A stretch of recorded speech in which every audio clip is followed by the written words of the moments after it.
Good evening, all. Welcome to this week's Midweek Geek, and hopefully it'll be a non-stuttering geek tonight because Lee, you know them PowerLink things you suggested. I've got a pair of them, and I've got no little icon going in the corner about my internet connection, which is marvelous, absolute marvelous. So here we are. My guests tonight. A couple of regulars are unlikely to join us. I know Bear's not feeling great today, and Sean is in the process of various moving logistics type things. So, but that's that's life. And Omen Owl's busy as well tonight, isn't he? I think he said he's got a dentist appointment. Yeah.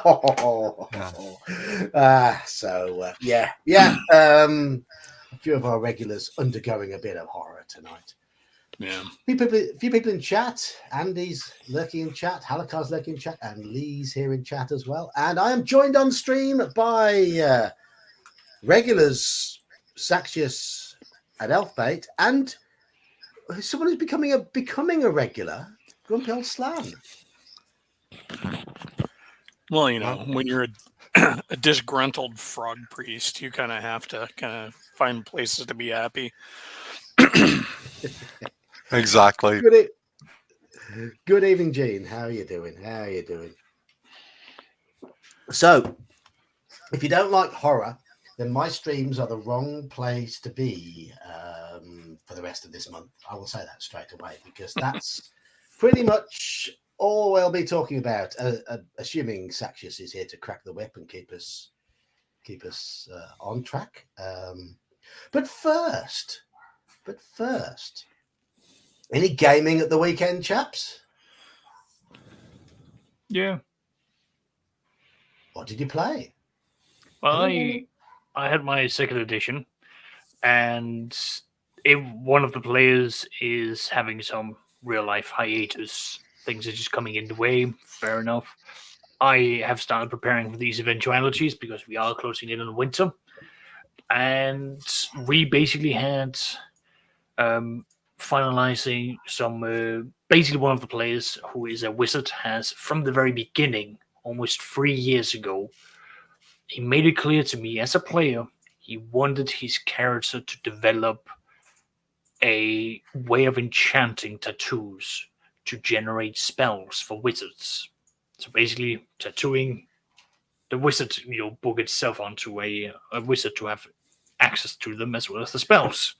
So that's been a project that he's been doing in-game for an entire year. He's been going out of his way to find books. He's been doing minor adventures here and there. He's been making deals. It's not been the core focus. It's been a side thing where he has taken the initiative for spending a few thousand gold here, hiring someone to go research for him there, these sort of things. And I made him roll his first major breakthrough, and he had a roaring success. So we got to basically deep dive into what his discoveries has been. I got to type out a few things, and I basically gave him, here's where you're at. You're about 60% done. You've hit a major eureka moment, and you've had a major epiphany, and you are now at this point, and you're now having to make some major decisions. And the player now has to sit down and go, what route do I want to go with this? Because I'm going to be giving him some options. And this was told to him via roleplay. And another player decided that, well, since he's currently the leader of a mercenary band, but he doesn't really do the administrative side. He leaves that for his underlings. He decided he was going to entertain himself by going and working as a part-time butcher, because that's his profession. Fair enough. He botched his role. He destroyed a few good things that would have been sold otherwise. And like a good Samaritan, like a good man, he told the butcher, I am going to replace the things I have damaged. So he went out into the woods, promptly got lost, failed a dexterity roll as he slipped around, and after slipping around, getting lost, rolling a d6, getting a 6 for how many hours he was gone for, I rolled a random encounter. We got DM's choice, and I made him run into a vampire that has moved into the region. So By himself. By himself. So we left it at a bit of a cliffhanger for him as he's more or less just going, oh God, oh no, bad times. Good. So, that's me. Eli, did you play with him? I did not. My game got canceled. We had you disappoint me. You really do. no, we had just a pileup of events. One guy got scheduled when he's not supposed to schedule for. He's not supposed to work. He got scheduled for work. And then we had one of my players had his pet unexpectedly just die.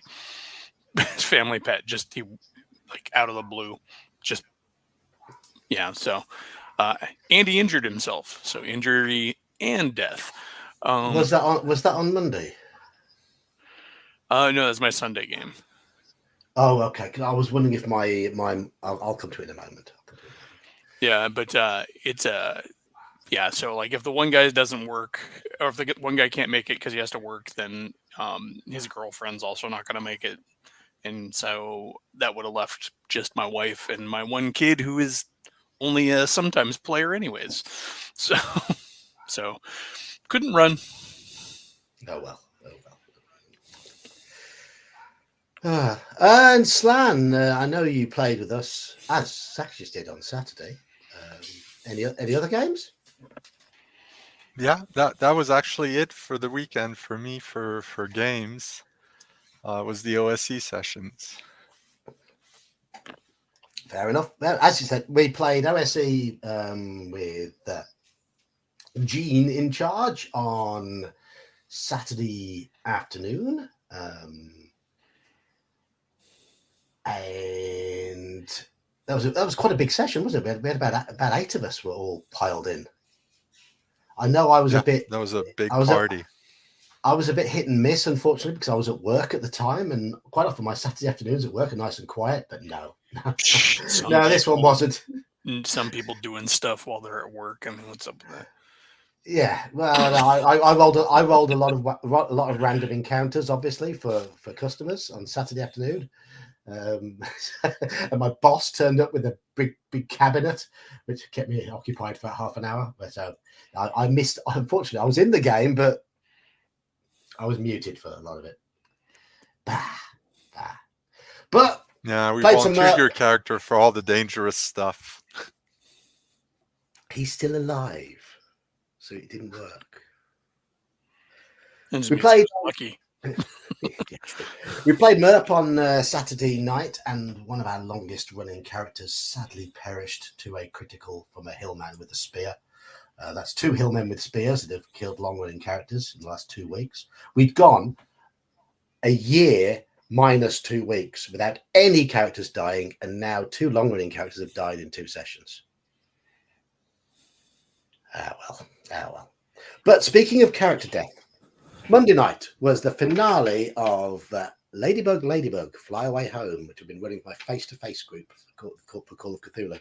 I read the reviews of it, and they all said, 1 extended session or 2 sessions maybe, so 6 hours-ish.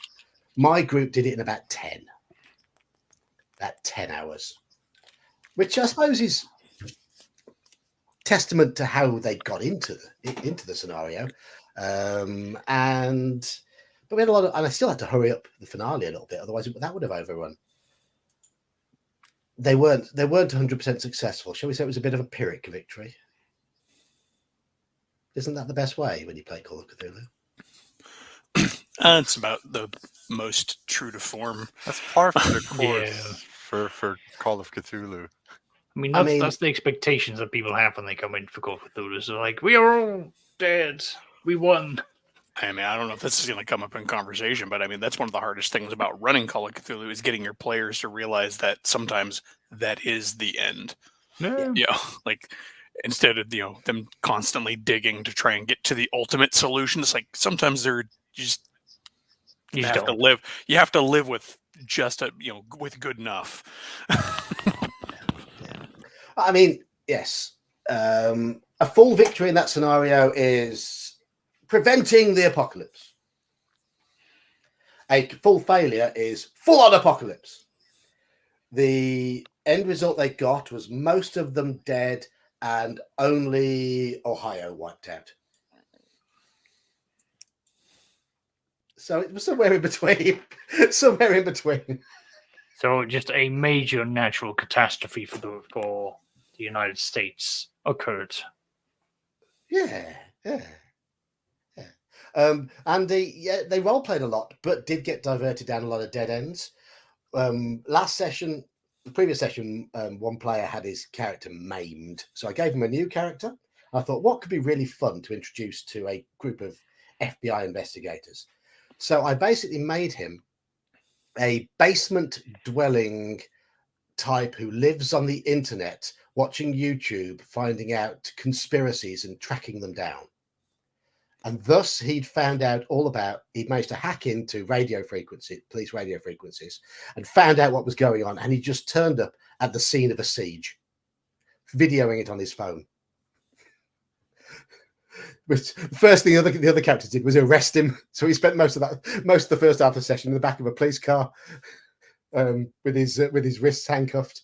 A fair play, the player actually sat there with his wrist behind his back, trying to fiddle with his phone, with his wrist, forcing his own wrist behind his back, going, acting it all out. But hey, that was quite good fun. Right. Anyhow, Ohio has one of the highest incidences of weird happenings in the US, does it? Yes, I learned this recently through one of the wonderful podcasts I've been binging, and they're talking about like all these different cases that happen in Ohio, whether it's UFOs or cryptid sightings or paranormal encounters. It's just a weird ass state, evidently.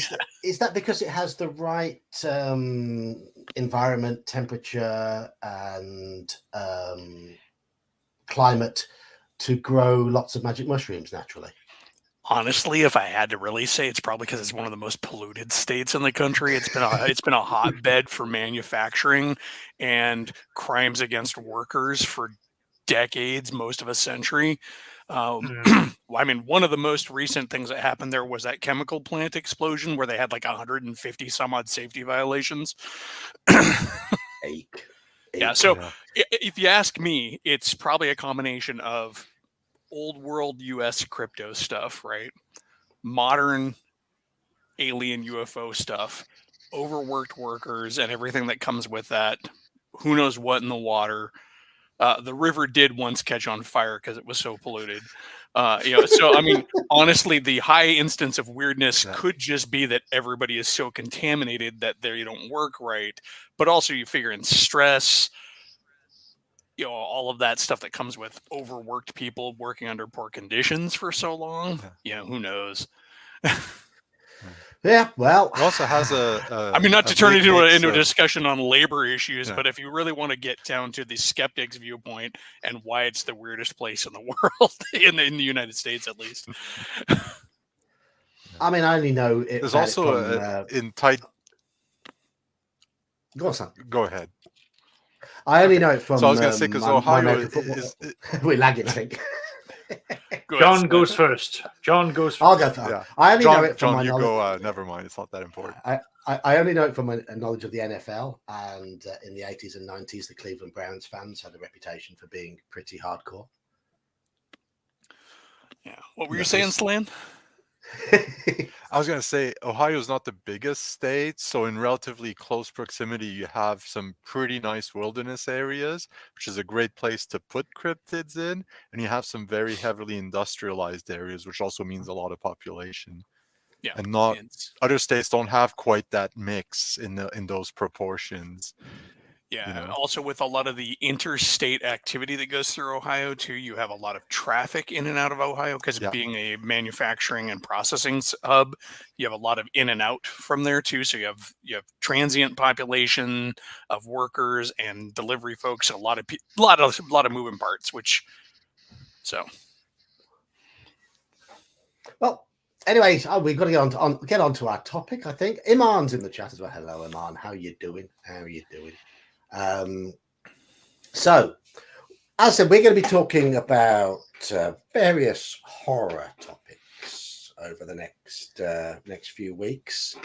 We focused on horror monsters recently, but the first topic I have from those suggested, this one was suggested by Omanal, and Omanal isn't even going to be with us tonight. Oh well. Is horror monsters as a main protagonist. So Frankenstein. You got Frankenstein. You've got The whole world Dracula. of darkness. Yeah. I've never played World of Darkness, so Well, I mean, that is the game universe that was built off of Vampire the Masquerade, Werewolf the Apocalypse, Wraith the Oblivion, Changeling the whatevering, Hunt of the Reckoning. Like, basically, it's an entire world where you play the monsters. So you it have took them a decade before they finally released a book on just playing people hunting monsters. Hunt of the Reckoning. Yeah, that was interesting, and that's just like playing. But It's yeah, called I mean, Cthulhu. there's also Mage. Mage, Yeah. where it's a very interesting take on magic. But yeah, in Let's- that game, the whole thing is you play your monster protagonists. Yeah. So exactly, and there are different laws to it, and there is a lot of different takes. Although it's very much based around the dice pool system, it's the impression I'm getting is that it's very much focused around, at least my impression from Vampire the Masquerade, heavily focused on the role-playing aspect and the exploration of humanity, because that is a huge part. It depends on which one you're playing. That's true. One of the things that White Wolf was really good at is capturing multiple markets by Mhm. creating different games that focused on different monster protagonists, going so far as to write the lore in each book from the point of view of that particular protagonist. So the vampire outlook on the world, the vampire truth, is different than the werewolf truth, is different than the mage truth, is different than the changeling truth, even though they all exist within a single overall objective truth. But each book is written from the point of view of those creatures. They all have their own signature antagonists, but those antagonists bleed through as well. And so like Werewolf was specifically written for D&D players to kind of give them something in the World of Darkness universe to play, because it's very more fighty and party oriented, like because the werewolves have different auspices under which they're born, of the moon that they're born under, which determine their nature. Born under one particular phase of the moon, you're more bardic. Born on another phase of the moon, you're more warrior. So it was very much an appeal to D&D players to kind of bring them in. I say, speaking of monsters, we have a clean-shaven Iman who's joined us. Hello, Iman. I think he's You frozen. look very different. He's frozen. You look very different without the facial growth.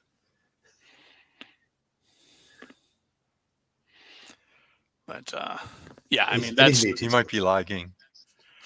He might well be lagging, yes. That is one of the that is probably the best. Sorry, were you talking to me? Monster protagonist universe, actually. Yes. We were talking to you, man. I was saying you look different without the facial growth. You've cleaned yourself I've up. had a haircut as well. I don't know if you can tell. It's not in my eyes.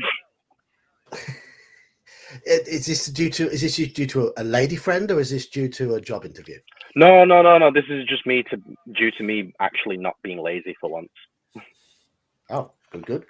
I get my amazing beard. Why do I look about 10 years younger? Should I go on that show 10 years younger? Yeah. Anyway, I mean, World of Darkness, all those games, I missed out on all of those. I believe they were quite big, sort of late 90s-ish, around then, early 2000s. Not even late 90s. They came in right as Yeah. I was leaving high school, so it would have been Yeah. early 90s. Yeah. Right. In fact, I think Yeah. the first one might have come out. I remember 92, 93, it became really big with people I knew. And it was interesting because it brought a whole lot of it was almost the first. It did what 5e now has done, in that it brought a whole bunch of people into role playing who had never done it before. And it also created a new rift in RPGs, because the WAD players were often like, "Oh, you play D&D, you play that game." Right, yeah. I prefer role playing. Yeah. as we nerds are apt to do. Yeah, but it was interesting. It was one of the first times, like, if you want to talk about like something that brought massive amounts of women into the game, into the hobby, World of Darkness was one of those things. If you want to So talk about, go ahead. how did I mean? Obviously, you say it had big horror protagonists. How did it deal with horror? Was it like hidden horror, like Call of Cthulhu, which then has often a reveal at the end? Or it is real. So first of all, you're playing the protagonists, and there's usually one of the things they did, because it's role playing heavy, is every take on the games, whatever monster type you were playing, whether it was the fairy folk or the ghosts or whatever, had this complex structure of factionalization, tribes, clans, traditions, whatever that is. And then they had some behind the scenes bad guy. For the werewolves, for example, it was the worm, which was this big devourer spirit that was trying to end the world and consume it, and its agents on Earth. Mage was the whole idea was the mages were trying to fight static reality versus the technocracy, which is trying to impose a specific static reality on the universe. Vampires had the Sabbats, which are the truly evil vampires who want to like kill all the humans and turn them into cattle and not play the masquerade. And then they all crossed, like, they didn't like each other. And then like the werewolves would have like one clan of werewolves or one tribe of werewolves, for example, who had fallen in with the worm. And so usually you're also playing with some sort of separation between your monster type and the real world. The vampires had the masquerade. Breaking the masquerade was bad juju and would usually get you severely punished by the vampires in your area. Your prince and his agents would come down on you. Like if you went out into the middle of a crowded, city square and started gnawing on people's necks, or left bodies laying around all chewed up and obvious, you're going to get visited. With werewolves, it was the veil. Literally changing into a werewolf in front of humans made them go insane. And so it was a protection thing, but the werewolves also had like, they were always fighting with this barrier between them and reality, and the spiritual reality, the spirit world.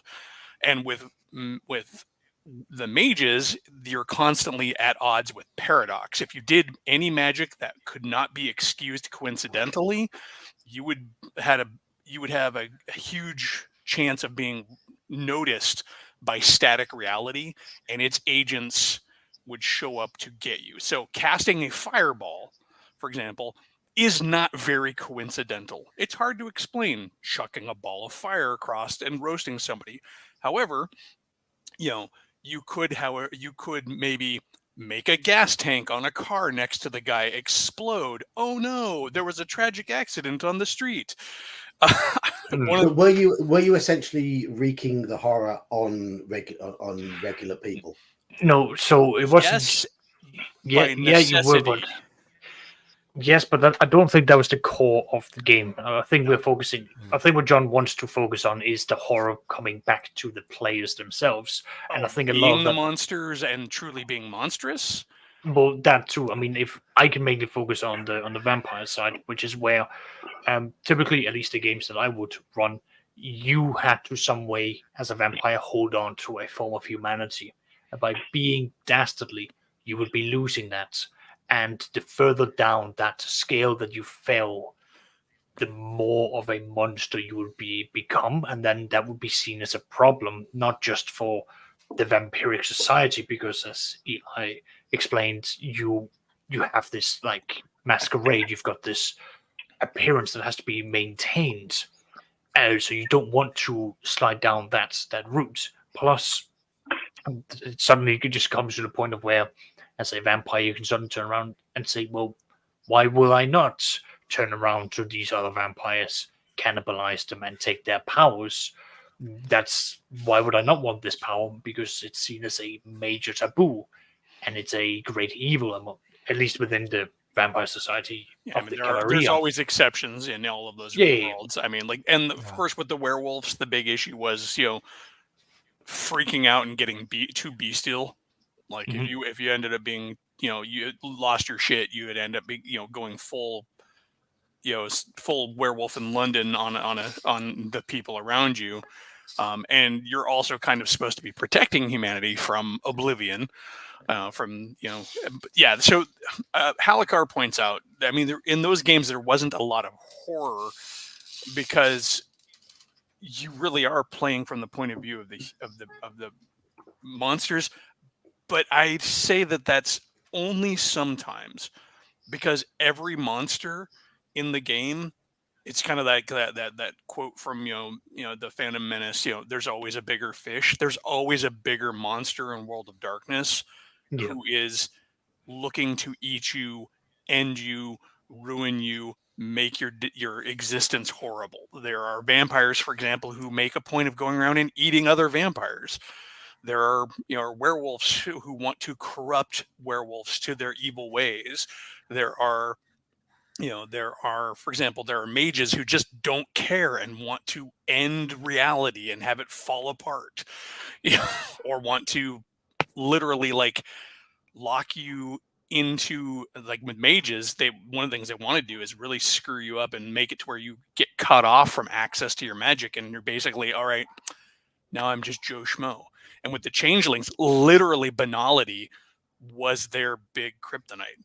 Becoming ordinary is what ended you being a fairy. and turned you into just a regular Joe. So there was horror in those games, but it was an interesting layered effect. Like you weren't you weren't inflicting. I mean, the horror you inflicted on people was limited. It was focused, I would say, like, again, if I can primarily speak on the vampire side, the fear of when you met another vampire.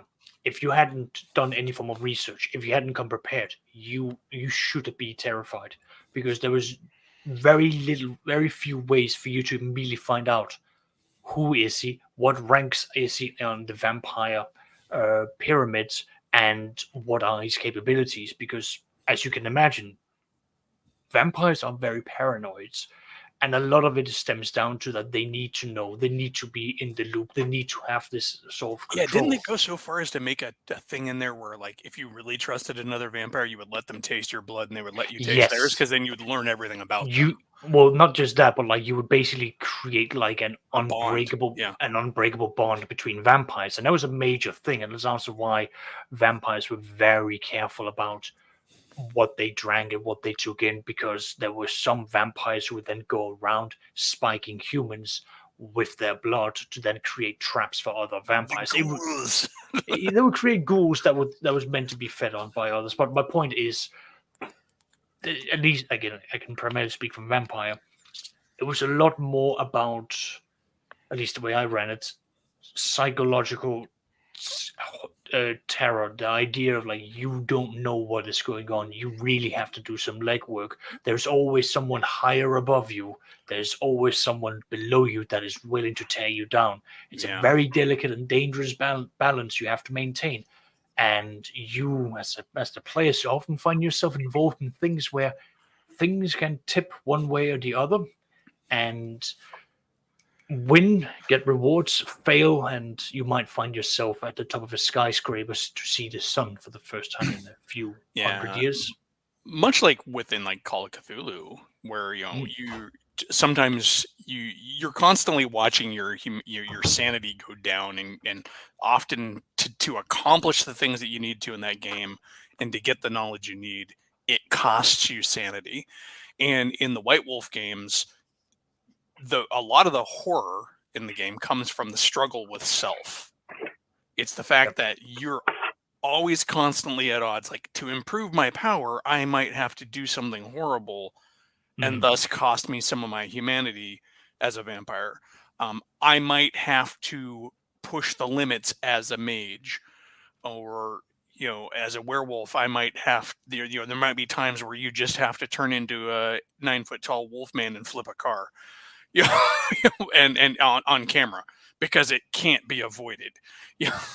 And so that's where most of the real tension and horror in the game comes from, and what's creeping out there, waiting to make you pay for your missteps. Choices had weight to them. Like you could make a choice and it would echo many sessions later. Yeah.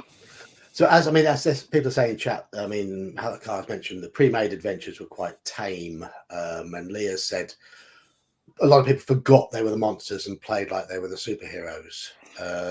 So, I mean, I'm guessing it sounds like it's a game where it comes down to very much to the table themselves. Oh yeah, it's super easy to power game in any of them because you are very powerful. Even at a low level, a vampire is easily capable to walk into, say, like a crack house and take all the gunfire he wants for the most part. That sounds antithetical, really, to me. To the part of having tension. I saw one game that was played very politically because it was a Vampire the Masquerade game, which I did not take part in, but people I knew did, and it was all like there's the different clans, if my memory serves, in the vampires, but then you also had like, oh, in this city this clan is dominant, but then they would, in that campaign, like the players had to go to different cities to accomplish different things, and the power balance was different in each urban agglomeration. Massively. So it was all and political. Even if you were part of one clan, you might go into a town. Let's say you're a gangrel, the kind of wild, road vampires, and you go into another gangrel's territory. You may find that those gangrels are trying to settle down and they don't ken to those normal gangrel tendencies, and they don't. It's easy for people to power game in those, but if you are going and doing that, then you're really missing the point. It's been mentioned in here also, many in the comments, is like, you're playing it wrong if you're doing it that way. I mean, honestly, if you wanted to do the power fight game, that's why they wrote Werewolf. Because Werewolf is literally, we're going to fight the monsters that want to eat the world. I think I found Vampire to be a lot more about intrigue, the intricacies, politics, struggle with self. Exactly. Like I found a lot of that. And again, yes, there are some of it where it sounds antithetical, but a vampire versus street thugs, that should be a no-brainer, at the very least to me.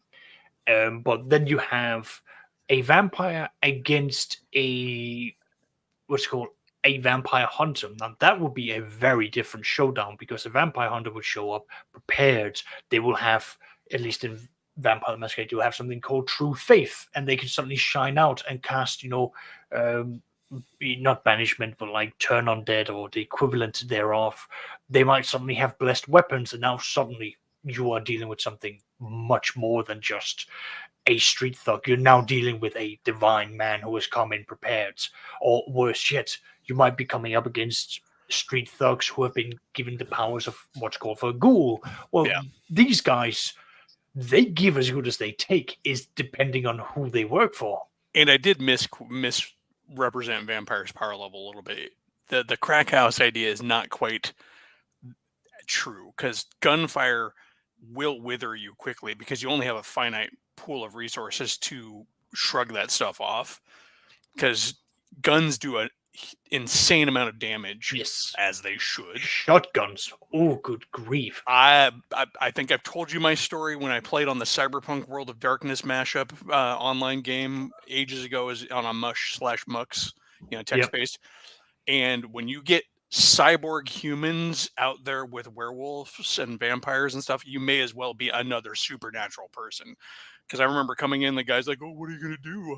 You're just one human and there's like 3 of us vampires." I'm like, "I'm going to shoot you with my shotgun." They're like, "Okay." I'm like, "Yes, I've got a 12-die firearms pool because my cybernetics and my military training all lump up on top of one another. My shotgun may just be a normal shotgun, but it starts off doing 8 successes of damage. So soak 8 and then whatever else I roll with my 12-die pool, each die being capable of generating success." So, and while I couldn't destroy them with my gun, once I shot them and they weren't moving anymore, I built a bonfire and I burned them. and they called the admin on the server. They're like, he's cheating. They're like, he shot you dead. You mouthed off to him. He put you in torpor, and then he burned you. Congratulations. You have now learned that cyborgs aren't pushovers. But if you get a room full of guys with AK-47s and you're one normal humans with AK-47s with full auto fire, they're going to put a vampire down, at least to torpor. They may not understand that you are a vampire and that the reason you're not getting up is you just need a little blood and some sleep. But but at least for that that fight.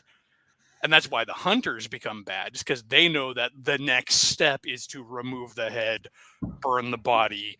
The average human can still take you down. Like if you were to werewolf out in a street against a bunch of SWAT cops, you're probably going to go down, but you'll wake up in the morgue. Because they won't know what to do. Exactly. Well, yeah. Hello, Doof. Hello, Rune Knight. But I think we've you go on. All right.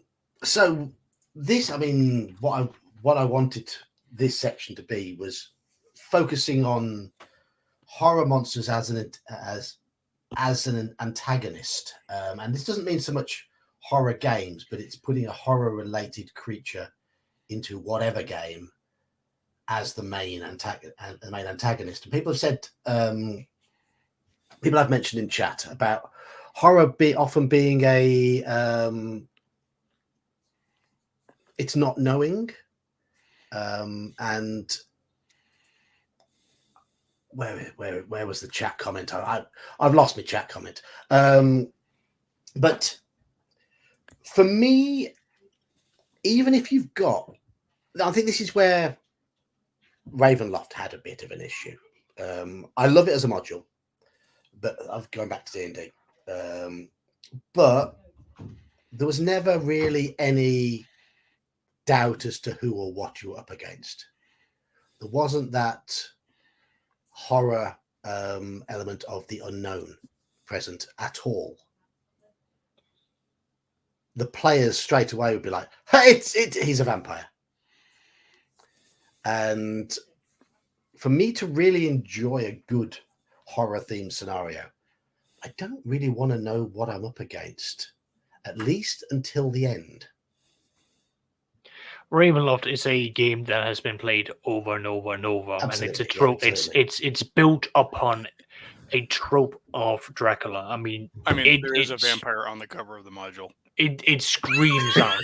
It's a horror game of a different variety. They literally put Dracula on the cover. I mean, it's if you want something that is more of a horror, I think it was like the Tomb of the Lizard King, the one where at the very end you are going up against a creature that you didn't expect. Or against the Cult of the Reptile God. That one. Very horror. If you were to combine that with like modern like folk horror tropes and play it off like, cross your Wicker Man with against the Reptile God. You could do that, and you could do that really well with that adventure. Really play into the town cult. One of us. One of the modules I got the chance to play for Shadow of the Demon Lords had a very enjoyable build up towards the enemy, and it never really sort of went out like, this is what it is. It very much begins with a Wicker Man introduction of you're now coming across strange individuals who are attacking you, but it's quite clear that they are not themselves. So you then arrive onto what would be a normal village where the villagers look at you and go, all right, all of you, put your hands on this, iron shoe horse and show us that you are, who you are, which is normal because they don't trust anyone. They are paranoids. Everyone's a weirdo in this world. And the more you go through it, the more you find your dreams are being attacked. Creatures are found, lurking throughout the dark. The people can't sleep. And at one point, someone is attempted to be kidnapped, and hopefully the players stop it. And then that's when the creatures come out and demand that they need the blood. And it was a deal that this village is going back on. So they are coming to rightfully take what was agreed upon. So, what do the players do? Do you step aside to let the deal continue, even though the villagers are begging you to help them? Or do you stand up to whatever entity it is at the forest calling out for you?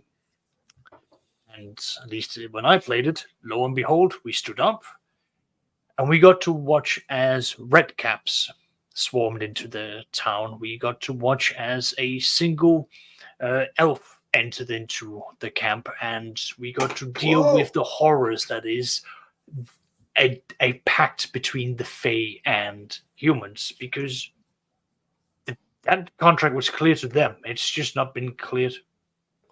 Oh, wow. I think we just need a round of applause for Brian.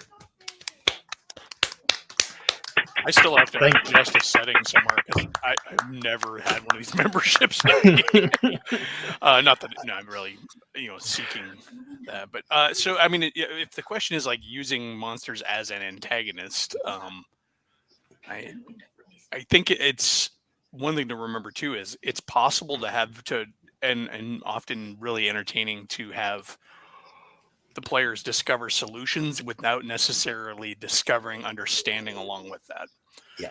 One of the things I really hate in cinema or even in books and stuff is where we reach that point in the story where everything gets explained away and then they go and solve the monster. One of my favorite movies, sci-fi horror movies, is Split Second. Rutger Hauer is in it. He was basically could hardly be bothered with that movie, but it's works because his character can hardly be bothered with life. But in the movie, you're presented with like 3-4 different theories on what they're dealing with in the movie, and they never answer it by the end of the movie.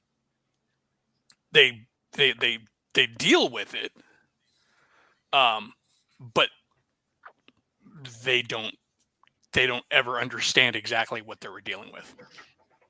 So yeah, that's the best fiction like that has like say 3 main characters, and each one has a completely different theory as to what they just dealt with, and they're convinced that that's what it is because this worked and this all corresponds, and then the next character has something completely different going on as to why all this happened, and you never actually know.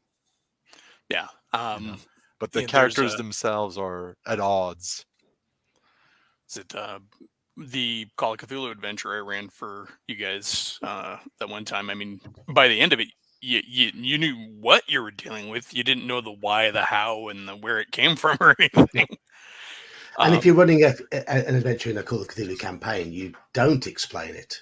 If you run it as a one-shot, you might as well let the players know the basics, because obviously you're not going to be using those characters again. I mean, for example, I explained everything after I finished running Ladybug, but certainly while they were running it, they worked out a lot of stuff. That's part of the investigative scenario, but they could easily have blundered into that final bit without having worked it all out, and that's when it would have become a lot of fun. But they had worked it out. They had an idea of what to expect because they'd found the evidence, and that's one of the ways to play a game of Call of Cthulhu successfully as a player is to try and find out what you're up against and just have an idea of combating it. I mean, sometimes the question also becomes, well, at least for Call of Cthulhu, how can they know what they are up against? Well, they've got an idea of what's on Earth, but not what's beyond. True. But I think to build on the point, this is also building on Eli's point earlier. At some point, you have got to make a sacrifice, and in a game like Call of Cthulhu, that's where your sanity comes in. It's where in World of Darkness your humanity comes in. You at least need to take a risk. Yeah, exactly. Like you are not going to be opening a dusty tome that has got ancient alien hieroglyphs in there and read that and then walk away there thinking everything is normal, everything is fine.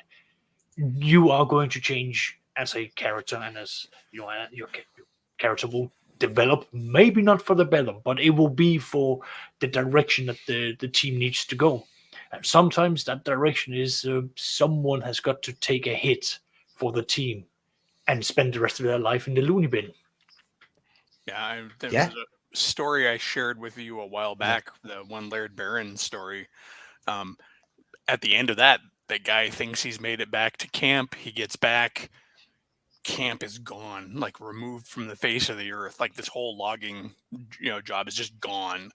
And some weird guy is like there, and he like kills the partner with him that he thought he escaped with, and then is like, "I like you though. I'm gonna let you live, but you got to do what we say because we're going to be watching." That's an example of one of those incomplete victories that we're talking about too. Like accepting and the character goes on. He gets married. He has a kid, but he lives in absolute terror.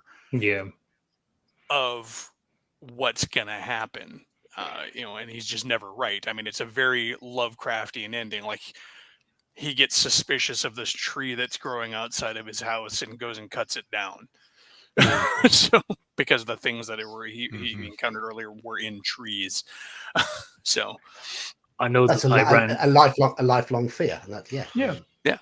I ran a rational ones- irrationality. yeah. One of the campaigns or games that I ran for a Call of Cthulhu game was where they had to confront a ghoul, an artist who had basically created paintings that evoked such primal senses.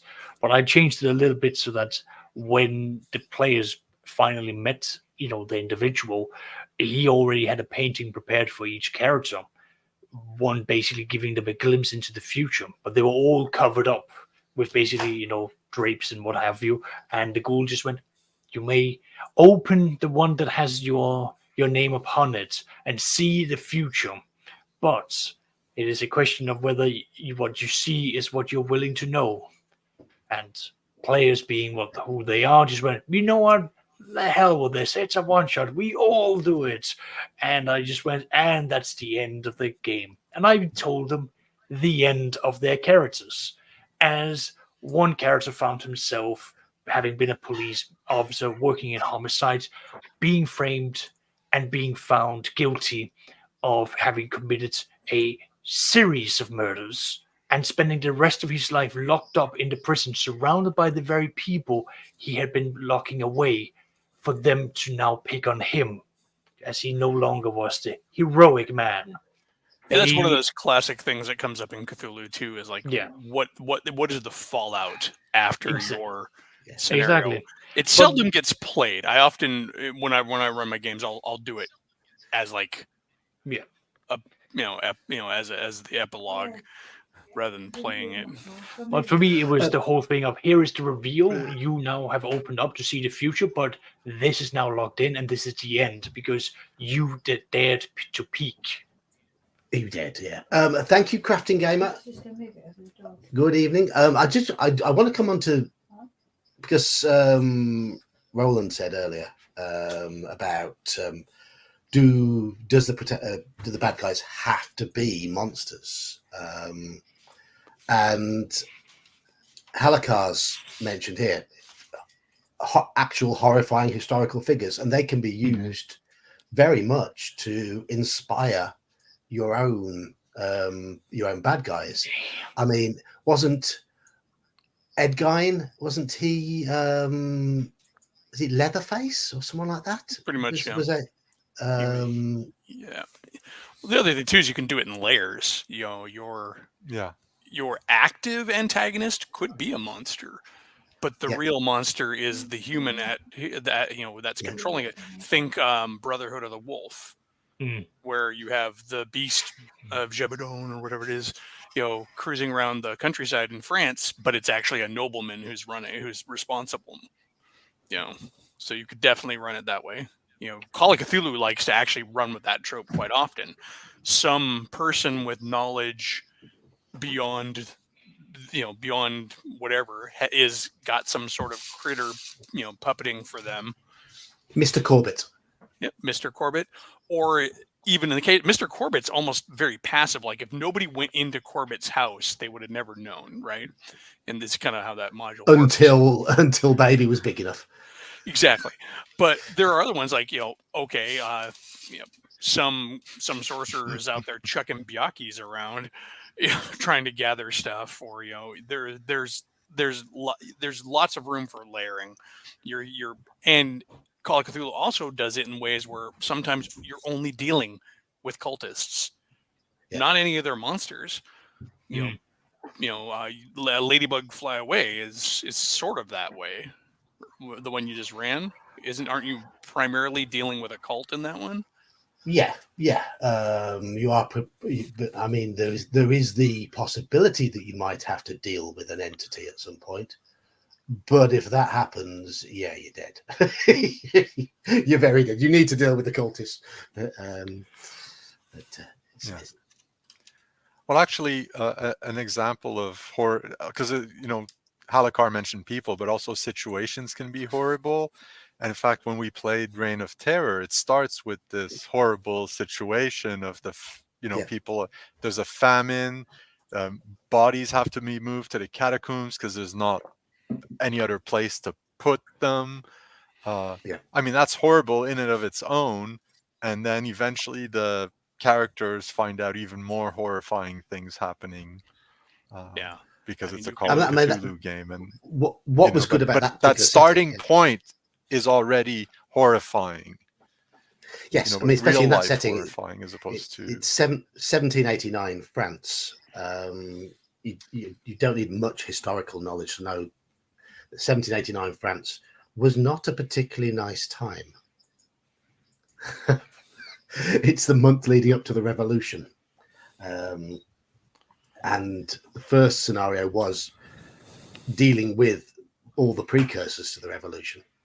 And the second scenario was dealing with the end of the revolution, when most of the aristocracy had lost their heads. So, yeah, it wasn't going to be nice, was it? It wasn't going to be nice. Yeah, I mean, you can easily have humans be responsible, be the monster, and sometimes they don't even necessarily know they're being the monster, which is also another thing that happens in Lovecraft a lot, where, I'm just trying to find some truth. I just want some truth, or I had a dream and I invented this thing, and it lets me do this. But what they don't realize is it's also doing this, Like I had in one of the scenarios, one of my homebrew scenarios, there's a crazy scientist who's found he had a dream, or he had inspiration, and he built this device that lets him look out into the cosmos in ways that nobody has ever been able to do before. So he's got this observatory set up in the lighthouse. What it was actually doing is allowing Yog-Sothoth to pull himself closer to Earth. It was like a summoning portal for Yog-Sothoth from out in the cosmos. So it was, and that's actually quite similar to Ladybug. I do want to run Ladybug on my channel, so I'm going to stop talking about la la la la la. Ladybugs are red with black dots. One of the horrors for me in running that is they're only known as ladybugs in North America. In the rest of the world, they are ladybirds, and I kept having to refer to them as ladybugs because it was in the scenario. Everywhere else in the rest of the world, they are ladybirds. Yeah, over here, a ladybird was a first lady. I know. Yeah, Lyndon B. Johnson's missus. Yeah. But I want to shut up about that particular scenario now, because I do want to run that for people on the channel, because I think it's worth another run through. And I want to run it differently. I want to run it not with the party as FBI agents. I want to make it more difficult for the players and make the players have to fight for information rather than just demand it.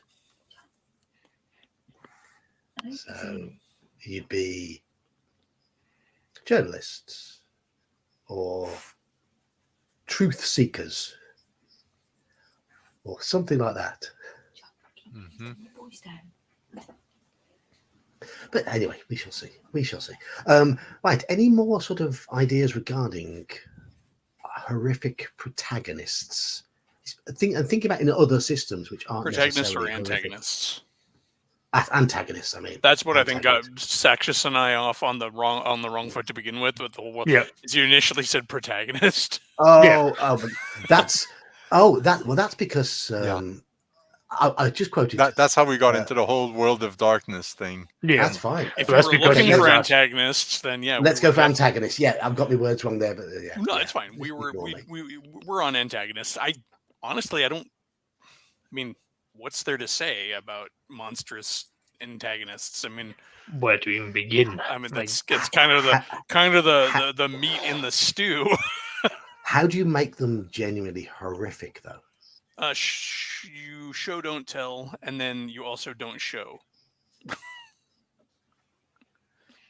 So you You show the hint, effects, not the cause. you hint, you nudge, you misdirect, you sow dissent and confusion and paranoia. You isolate, you take away resources, which is a form of isolation. You know, for example, in the scenario I ran with you guys, yeah, you had cell phones, but relief was going to be delayed because snowstorm. Play on the player's paranoia. Have Well, yeah. someone scry them, and have the players. If the players succeed, wonderful. They know they're being scried. Now watch them go through loops and hops to try and find out what was being scried upon, who was being scried upon, whom is scrying upon them, and then let that start from there. Have layers, and if you want to play an antagonist, an evil antagonist, ideally one that's clever, then have layers, have buffer people, have proxy, have fallmen, people that can work in layers, because some groups, some players will attempt to do the tried and tested method of kicking the door and basically kill individuals and just like burrow them through like it is Munchkin. That's great and all. They might even be like, "We did it! We saved the city, Patrick!" And then the things continue. There might be a small pause to give them reprieve and belief, but then it returns, maybe mockingly so. But also always remember the world. The around initial them, too. plan that that the antagonist has gets worse as the game goes on, because at first they discover, oh my god, they want to sacrifice children, oh my god, this is terrible, and then they find out why the children are to be sacrificed, and that's even worse. And then they find out what the concept, like if you can build things up like that. At first it's the children being captured, then you find out they're being sacrificed, that ramps it up. And if they think they've solved one problem, like the local village's children, okay, we managed to recuperate. Oh my God, there's all these other children. Where are they from? Where are they going? What's happening? This is bigger than we thought. That's also, another way to. Yeah. You can also remember that just because the players want to do something doesn't mean it's going to go over easy. And it doesn't have to be failed die rolls. Use your example, Saxius, where they want to kick in the door and go all gung-ho. Okay, you kicked in the door, you invaded the rich guy's mansion. When you come out, whoop whoop, you got flashies and a siren, and the cops are there because you're in a rich neighborhood and you busted into somebody's house, and now you're getting hauled away in cuffs. Oh, is this fire and dynamite and guns on you? Why are you in a nice neighborhood breaking into houses with explosives and weird, what's this little shrunken head that you're carrying in your pocket? Same concept if you take it over to D&D, even doing that. Especially if you're dealing with something like, let's just use the trope of a vampire. If it's a vampire, they're probably going to be found in the aristocrats area because, they are classy individuals. Well, those noblemen are not going to be taken kindly to having adventurers, dirty adventurers who lives out in the middle of nowhere, sleeping in ditches. And the answers don't always have to make sense, too, because even if you're in D&D, you're like, well, King such and such, don't you ever wonder why Baron blah, blah, blah never comes out in the day? And, well, the good Baron has always been a wonderful supporter of mine, and yes, he has an aversion to the sun, but it is because he has an illness, and da-da-da. It's like, you could always, explain a lot of things, especially if somebody is benefiting, like in a modern setting or anything in any kind of setting. If somebody is benefiting from the actions of your bad guy, whether that's directly or indirectly, rich wizard in Lovecraft type stuff, contributes regularly to the policeman's ball and the firefighters, support, network. And he's dedicated at least one wing to the local library at Miskatonic. He's not going to go to jail very quickly, and you're not going to bring Mr. him Corbett down. is like that. Mr. Corbett's just a local good guy in the neighborhood. That is reminding me of and so when he's I learned pretty simple. Yeah. when I learned about Blackbeards, the pirates, and how he just smooshed up various aristocrats in the developing states of America. Well, one of the judges just more or less went, "Listen, give me this big sack of gold from your ship. I'll give you a trial that will get you out of here." And it was a trial for the decades of the judges going, "I don't see enough evidence here. I'm not convinced." Slap on the wrist, get out of here. Can't deal with this. And then there you go. There is a lot of possibilities. And again, it can go back to now the player's going to be paranoid. How high does this go? How deep does it, does the really root effective reach? in modern games where the big Yes. argument is, what do I do about all this technology? Well, the cultists probably have www.wewanttoSummonCthulhu.com and an IT guy. And so they if you want to go hacking on them, well, surprise, they just backhacked you and now you're screwed because there's a demon in your computer. But even beyond that, their reach in modern society, again, okay, who is everybody going to trust? The loony screaming he wants to summon the devil, or the guy who just opened up a maternity ward? Never mind, the maternity ward is to provide the sacrifices he needs, because there's a small percentage of babies that just don't make it, That's just making me think of the BBC Sherlock Holmes with Benedict Cumberbatch, where there is a millionaire, billionaire, whatever, who does exactly that, outstanding member of society. He's got a bit of a quirk, he's a bit weird when he's not, in front of a camera. Fine, happy, that's all right.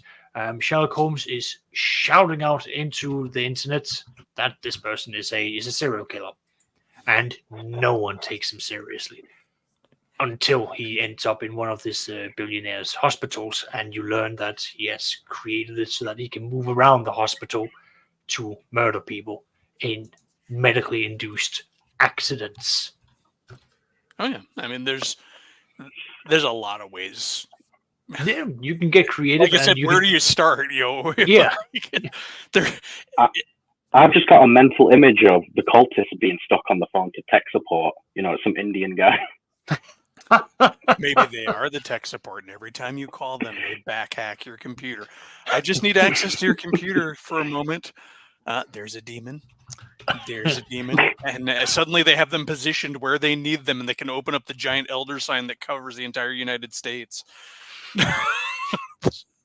They'll make your computer screen a portal, and the demon will crawl out of it. There's one adventure, one published adventure, where they've got a dark young hooked into their server farm. And it's like a major Cthulhu beastie that's hooked into the server farm and can actually work its magic through internet connections. That is one of the coolest props ever, is this freaking website. Wow. The fact that somebody went through and made the website for the cult. Can you see what I've put on screen just now? Yep. Yeah. That is a website that somebody made for Ladybug, Fly Away Home. Yeah. Right at the start, the party realized that the church has a website. And that is a ticking doomsday countdown. It's got little animated frogs all over. And one of the first things I did when I ran the scenario is I gave that link to this website to the players. So they were sat there on their mobile phones at the table, going to this website and going through it. The only time you actually want your players on their phone. Absolutely. Look at all these here, all these at the bottom. Yeah, it's linkable and like you can navigate it as far as I understand it. Yes. Whoever built it is just, hats off to you for your prop development. Absolutely. It's fantastic. It's fantastic. Anyway, I'm going to remove that now. That's what I call world building. Yes. But that's Indeed. lean into the technology, and when we are so used to having technology at our fingertips, you can use a lack of available technology to enhance the feeling of isolation. Yeah, Definitely. The character has their phone battery dies at the wrong moment, can't get a signal from the basement or cellar where they are currently holed up. What does a modern person do when they can't get a signal? They panic. My phone's not available. I mean, in case any, well, I speak primarily for myself, because even if I got a hold of a landline phone where you would have to dial the numbers, I would still be screwed because I don't remember these numbers. Why would I? I had to switch my cell phone when we moved to this state, and I cannot remember my number. Like a year after I've had it, I can't remember I had my other one memorized. I've had the same number for 6-7 years now. I still haven't memorized it because I've kept on telling myself, why would I? I don't need it. It's on my phone. Yeah, I was in the doctor's office the other day, and I'm feeling like a schlub, like opening my own phone to look at my phone number. Yep. I had to do Asking that my to wife, give "What's her somebody my zip code again?" sister's number.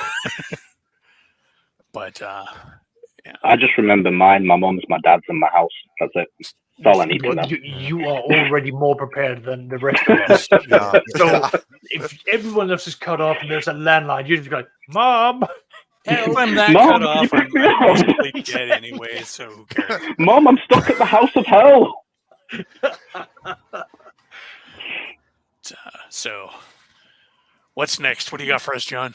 come on, John. The next This is topic. good. Okay. Fire away. Okay, right. The next topic on the list.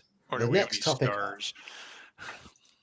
Oh, let's get through. I've got some starred comments we'll go to first. Oh, the Dungeon Minister is here to talk about evil.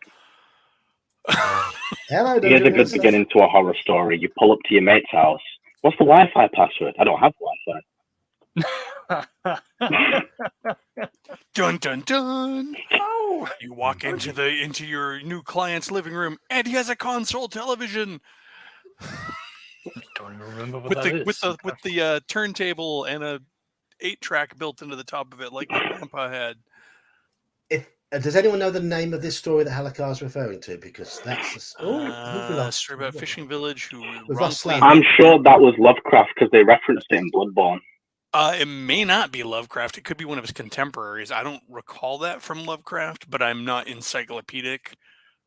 Hanging a guy, Fishing Well, Village. all I know is Bloodborne is inspired by H.P. Lovecraft, and they have a Yeah, fishing massive. in the DLC. Well, That's- but a lot of what gets marked as Lovecraft is also people from his big circle. Because there was a lot of people writing his stuff.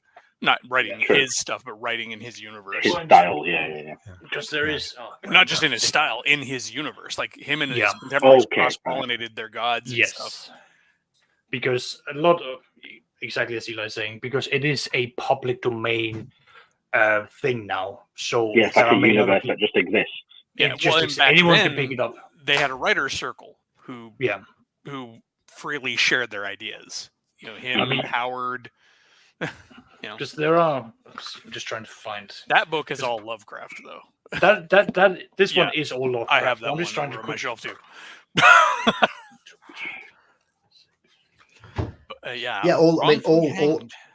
All of Lovecraft's books. There's a website which has got them all the text for everything.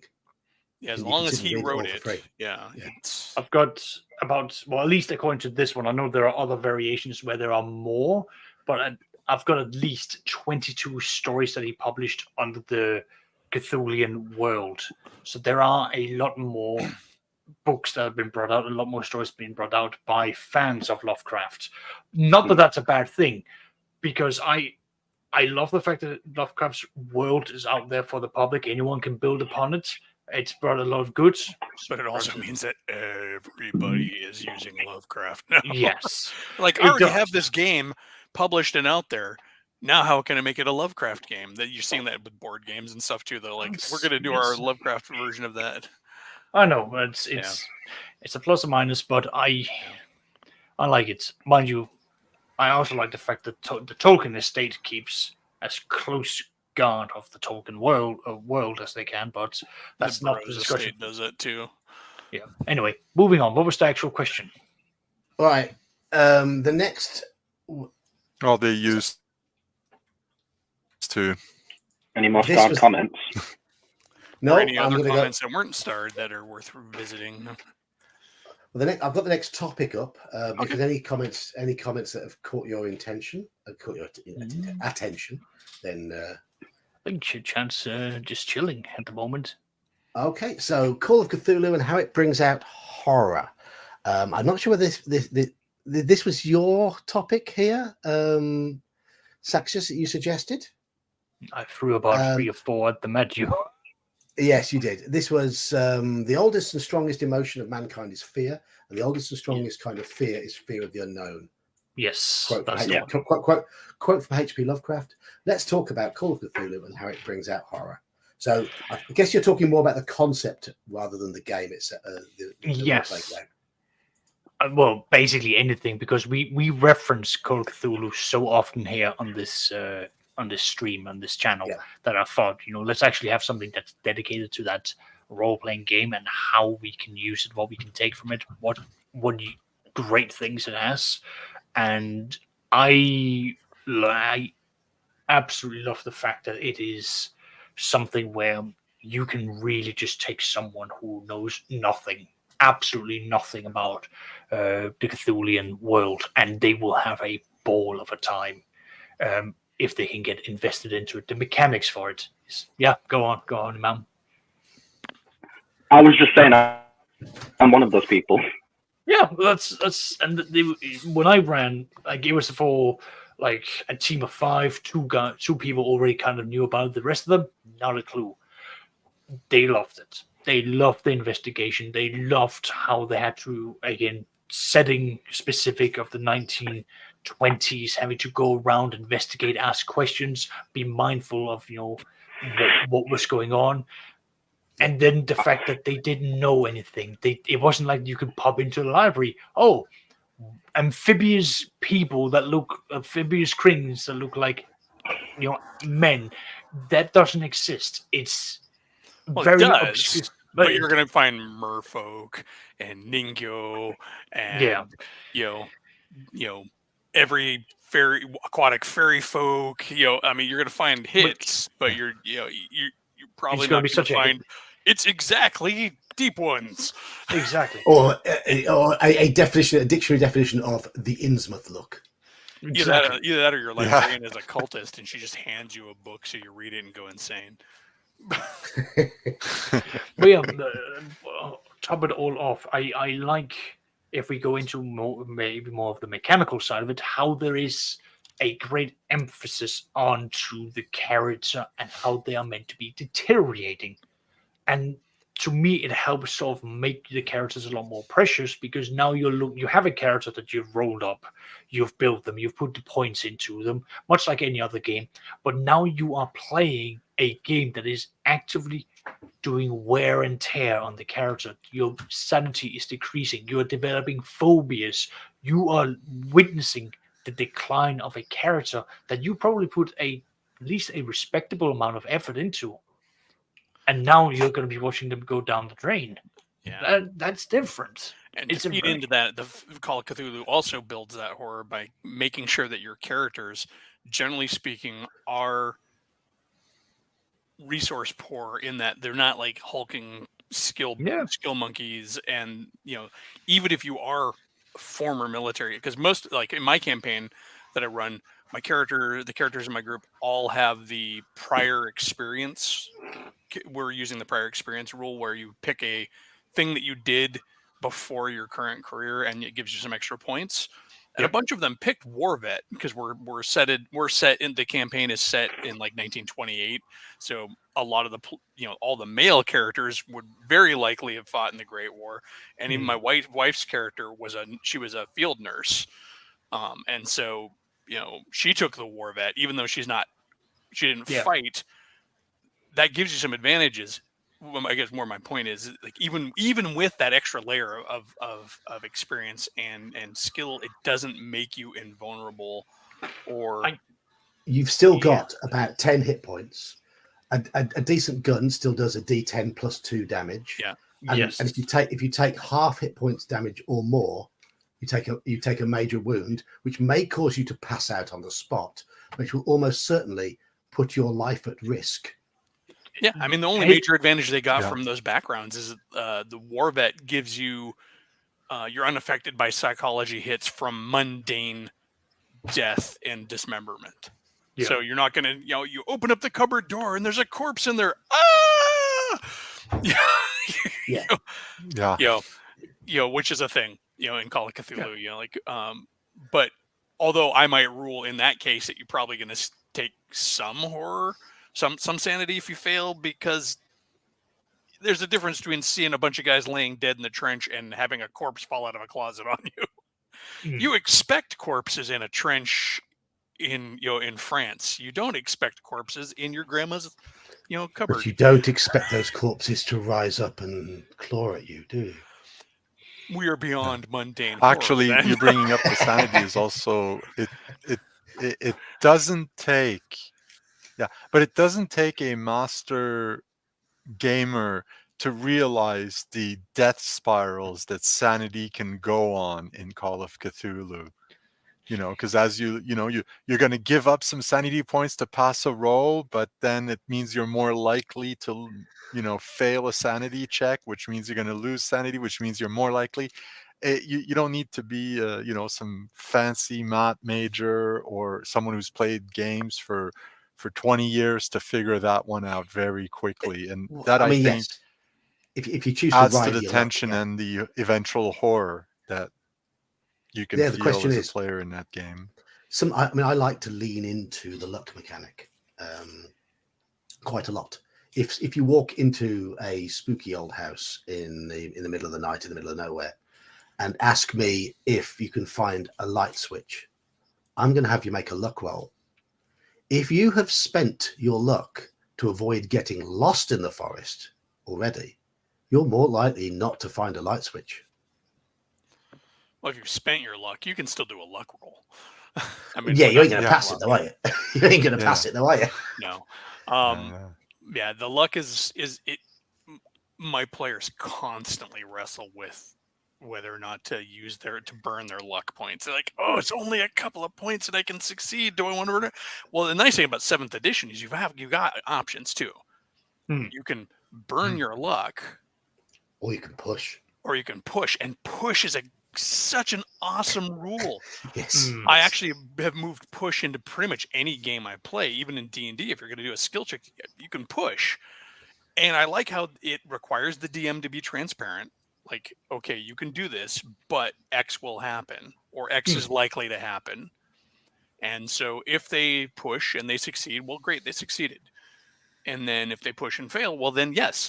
And Seth Skorkowski does a great video where he talks about that mechanic and even brings up how it's represented in the fiction. Because I guess a lot of you've mentioned this in some of the streams, how the older Call of Cthulhu grognards are like 7th edition, and they don't, one of the things they don't like is pushing rolls. But he brings up a good example, like in Shadow over Innsmouth, when the main character is in the room and the deep ones are coming after him in the hotel, and when he's in the Gilman Hotel, but he frames that as looking out the window and realizing there's no way you can climb down as failing the roll, which is also a good example that a failure doesn't necessarily mean that you tried and failed. It could be that you just recognize that there's no way in hell I can make the climb.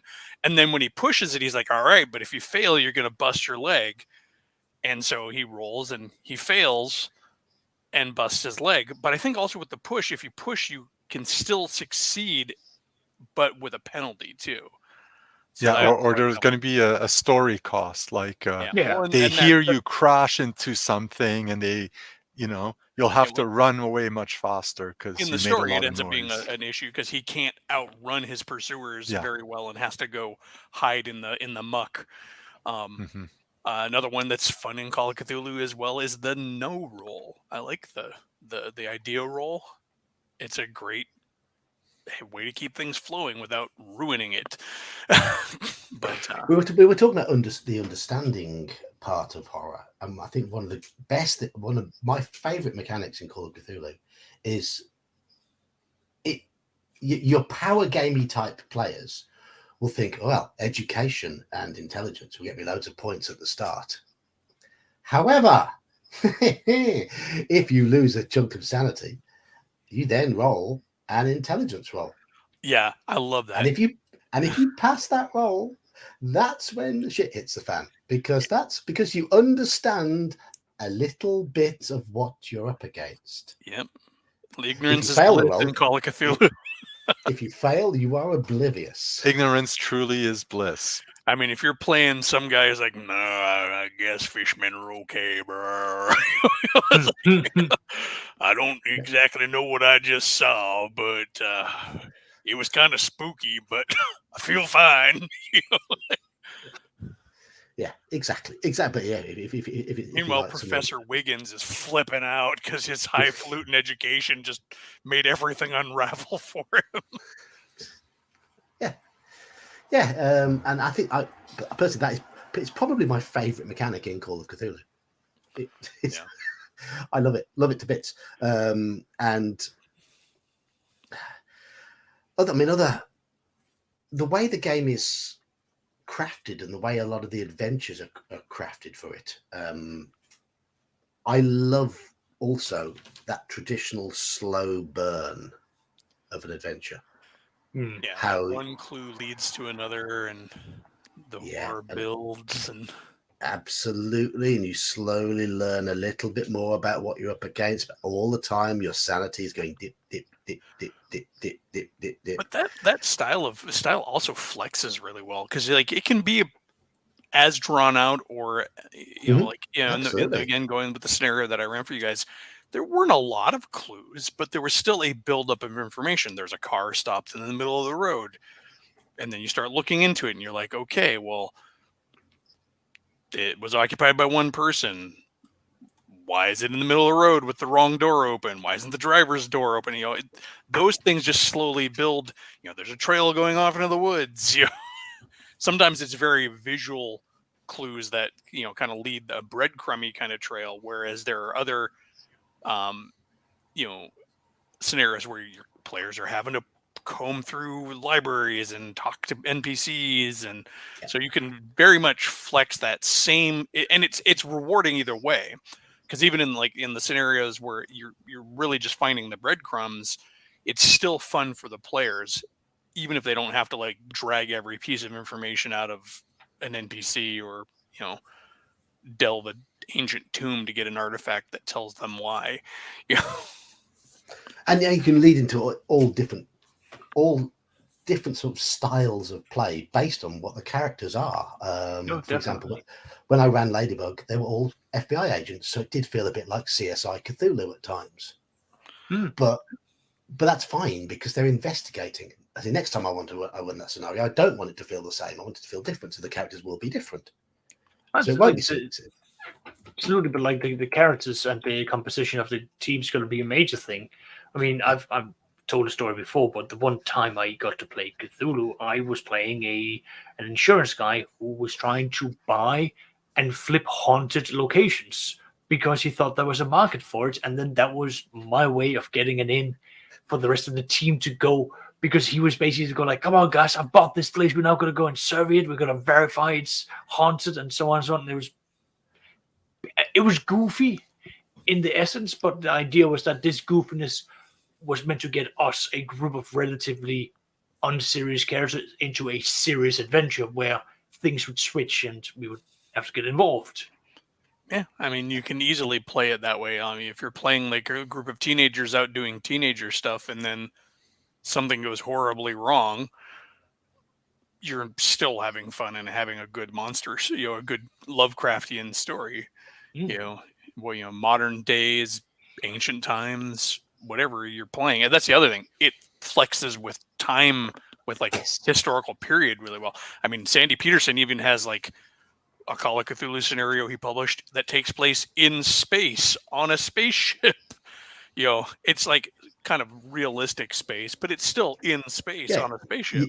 And you've got Dark Ages Cthulhu Invictus, the Wild West Cthulhu. There's a guy who has one channel. He wrote a caveman Call of Cthulhu scenario. He ran a Lovecraftian scenario where it's a bunch of early, not cavemen, obviously, because it was a bunch of early men out dealing with Lovecraftian things. I'm sorry, but how does Rog respond when his world comes undone? Back when the ancient ones were only older ones. When they hadn't hit puberty yet. I am Call of Cthulhu. Sorry, my voice cracked there.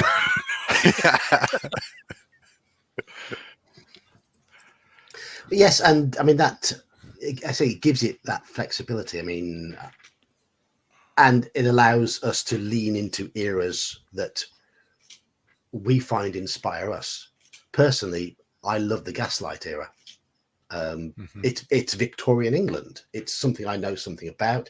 It allows me to improvise, and it has that sort of smoggy streets, Jack the Ripper-esque. Plus, you can really play into the class structure that existed in the time. The crippling poverty versus the decadence of London. That conflict between the two. Oh yeah. Oh yeah. You could throw that into 1970s Detroit and have the same. I mean, it just it feels better for me though in the 1890s because I'm more familiar with that. I think that's a lot of the Call of Cthulhu scenarios. You can take them out of their time and still use them. I mean, Corbett House could easily be modern times. What if you played it like 1970s sitcom style or whatever? It's like you're in Leave It to Beavertown, or not Leave It to Beavertown, but like Brady Bunch Town, for example. And Mr. Corbett is like that bell-bottom wearing guy who is into the organic gardening next door. It's I guess his backyard always smells a little skunky, but he's got a monster. I mean, too, so. I know we're giving loads of spoilers to the Mr. Corbett scenario, but it's one of the most famous scenarios now, I think. But I don't think it's one of the best scenarios because you really have to work on it to drop it in to get it to feel important for the players. Mr. Corbett almost seems like more of this type of scenario that you throw into an existing campaign. Absolutely. Obviously that's all scenarios, but you throw it in as like sort of a side thing, like have your players run into him just casually as they're leaving their base, or they're leaving their base and Mr. Corbett's like, oh, hey, Mr. Such and Such, just so I got another bushel of fruit for you. And you're like, oh, thanks, Mr. Corbett. And 7 adventures down the road, you're like, oh my God, Mr. Corbett was horrible. That wasn't fruit. Think about fruit. And we ate the fruit. Well, no, I mean you're fine to eat the fruit because Mr. Corbett's just a regular guy. He's a pillar of the community in that scenario. So I like but the concept that they just get so paranoid that what was the fruit? We don't know. How many players will have that reaction? Come on. Exactly. I guess every day. Oh, it looks like Mr. Corbett's got a girlfriend. It's a sequel to Mr. Corbett, Mrs. Corbett. No, because of course he has got a female pet that might often appear at the window. Have you heard Mr. Corbett's got a girlfriend or a lodger or something? Or you hear one of the ladies in the neighborhood. Bless that Mr. Corbett. It must be really tough being a single dad. You hear the baby crying. And so you like really make him out to be this like hardworking guy, pillar of the community, single dad, just a real gem of a man. And then, Oh, of course, the now we're thing is, throwing like, the whole module for everybody. Absolutely. No. Trust me, it's not Mr. Corbett. This is Mr. Gerbit, and he's completely different. oh, I had a Yeah, that or you tell them they're going to be they're going to the Corbett house, and they think, oh, we're going to do the haunting, and you're like, nope, wrong I Corbett. had a what's called a game with my Saturday game, so D&D, where they were going through. It was meant to be a crazy dungeon where things were going on. The thing that really terrified the players at one point was that they came up against a glass golem, and the glass golems have the ability to cast out prism, and they can send people or turn them into stone or send them into another plane, and it's scary when you suddenly deal with anything like that. I couldn't help myself, and I ruined something that I wouldn't say ruined it. It added a flair. But I found a stained glass mosaic like picture, definitely inspired by some of the Catholic saints, except it was Kermit the Frog. That was just the chance for a good moment for the players to be scared, just ruined by my inability to stop myself. Yay! Hey. You're about to die. I must say, I have fixed the mage command for chat. It doesn't mind. It doesn't mind poop shoot. It didn't like ass. It doesn't mind poop shoot. And we've got a squirrel as well. So here we go. I need to make a slam one now that you're a regular slam. Yeah. Great.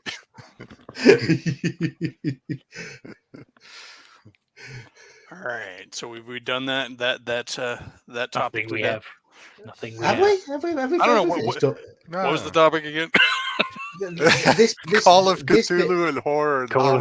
Well, considering Call of Cthulhu's bled into every other topic, I mean, and every other video. Yeah. Today we're talking about the gummy bears. Call of Cthulhu.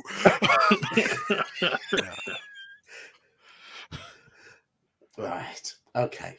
So we're flying through these topics rather more quickly than I had hoped. I'd hoped they'd maybe last 2 or 3 streams. And we're about to start our 3rd topic.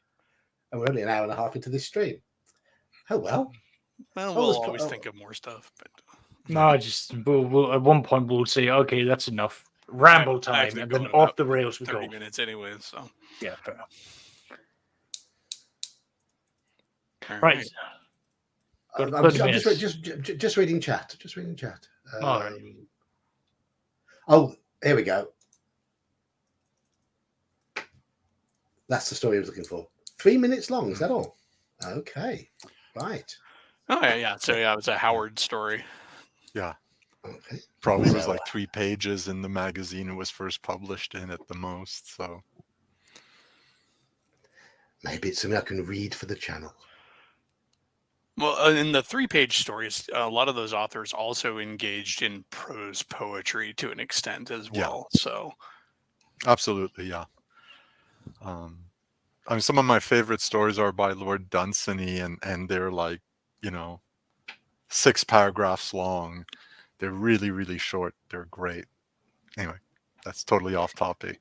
No, because Dunsany is like the roots of of Lovecraft. So that's true. He did influence Lovecraft quite a bit, at least in style, and actually a lot of modern fantasy authors, for that matter. Just read David's comment. I've heard someone say that my house is haunted. That's ridiculous. I've been living here for what seems like 100 years. I've never experienced anything that would convince me that it was so.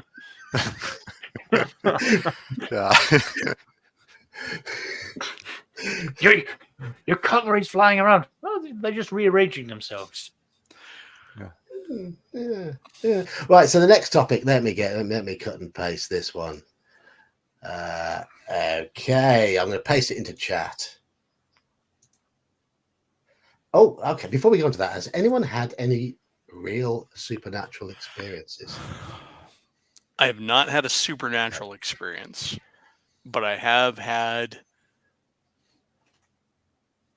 an encounter that was that basically I have had the crap scared out of me by something I couldn't identify. And not only myself, but my best friend at the time.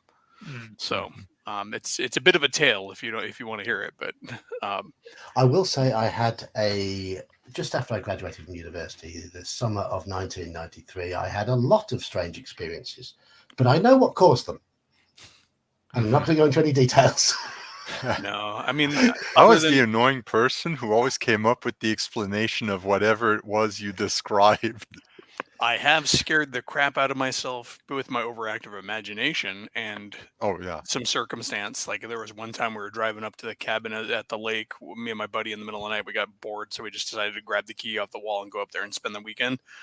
And on the way up, I started hearing this weird ticking on the bottom of the car on my side of the car, like on the from underneath the car. Tap tap tap tap tap tap, and it's dark. And we're going down this road with trees overhead, just our headlights, a little bit of fog, and I'm hearing tap, tap, tap, tap. And my friend's here, and it's his car, and I'm sitting in the passenger seat. I'm like, dude, what is that? It's like, I don't know. I'm like, the car's not shimmying, doesn't feel weird. What is it? He's like, I don't know. He's like, open up your door and check. I'm like, I'm not opening my door and checking. Just got myself so I'm going to stop the car first. Over this weird tap. And when we finally got up to the cabin, we're like, all right, so we're here. The motion triggered light is on. Right, you get out first. No, you get out first. You get out first. No, you get out first. Finally, we get out, and punchline is one of his speaker cables had come loose underneath the dashboard and was hanging out the door, and I couldn't see it in the dark, and was ricocheting off the road as we drove, and hitting the bottom of the car. I mean, I've had plenty of scary experiences in a car, but I was the driver and we were doing rally driving, so I mean, real world stuff. I mean, I like everybody. Like everybody else I know who's worked a security gig, I have found a dead body on my shift before. That was fun. Finding out that a resident had passed away, and that was bad. At least it wasn't as bad as my buddy who found an old lady that had been in her apartment for about a week with her cats. I think my worst experience on that sort of line was my friend of mine came round looking for me one night, and I was out. So she came around looking for me, and I gave her a lift over to her mum's house because she hadn't seen her mum for a few days. Knocked on the door. There was no answer. We assumed she'd gone out. So we went back. About 3 days later, I was out. She came round again. She still hadn't heard from her mum. And I was out, so she went round somebody else's house. He gave her a lift to her mum's house. She was really worried, so she broke into her mum's house and found her mum hanging on the stairs. Oh, jeez. And she'd been there for a week. So when I'd taken her a few days beforehand, she'd been there. Yeah. So the big one that I mentioned earlier. So let's see if I can short form this. My buddy had to go park in his car overnight instead of. So he was living with us in my senior year, and so he had this paintball tournament that he had already paid for, and he had to go to, but it had been raining really bad. My mom got her truck stuck in the driveway, so he was going to take his big car, his Firebird at the time, and kind of ease it out before it got too bad, and go park somewhere, get up and go to the thing. And he's like, "Will you come hang out with me?" And for the night, I'm like, why? And he's like, because I don't want to be a black man in a nice car in the middle of BFE overnight. And so I'm like, all right, cool. And so we park. Originally, we parked at just a little corner store, and then we started remembering, that's right, people like to shoot shotguns at the signage of this place. So probably not the best place to park overnight. So we then drove down the road to this old Grange building, and I don't know if you know what a Grange is, because that's kind of a regional thing. A Grange is a semi-religious community building that's used for various functions, but so anyways, it was on the side of the road, had a big gravel park, and down and on a tree line, and then down the tree line was a slough, kind of a wet gully, swampy area. And so we hunkered down in the car and just kind of BS'd for a bit. We actually ran some freestyle gaming for a while because it's one of my gaming buddies, and then went to sleep. And so in the middle of the night, I wake up to this weird sound. I'm like, what the heck? And I woke up just on the trailing edge of it. I'm like, I look over, I'm like, Garth, did you hear that? And he's like, and it kind of rolled over. I'm like, oh, whatever. So I went back to sleep. And then a little bit later, I heard it again. I'm like, I sit up like, okay, it's not trailing off. It's loud. It's nearby. And I look over and Garth is also sitting up, rod straight, eyes wide as saucers, blanched. And, and we sat there, and as we're hearing this noise, and it was weird because and mind you, I know animals. I lived out in the country for a while. I knew what kind of critters are out there. I know what a coyote sounds like. I know what raccoons sound like when they're fighting. I know what dogs sound like. I know what cats sound like. And so we're hearing this weird, like, warbling, yowling, caterwauling kind of noise, and it sounds like there's more than one of them coming up from the slough towards the tree line. And we're like, oh crap. So we like lock the doors, roll the windows up because they've been cracked a bit to ventilate. And then he puts his keys in, or he tries to put his key in, and he does that thing like he can't get the car started, which was so laughable in retrospect because it's like the horror movies. And it's because he was so scared he couldn't coordinate the motions. This car always started first turn, but he just couldn't. And we finally just ripped out of there and tore out. And then for the rest of the summer, we would hear that same noise filtering up from the gullies and stuff around the neighborhood. And we're just like, what the hell is this?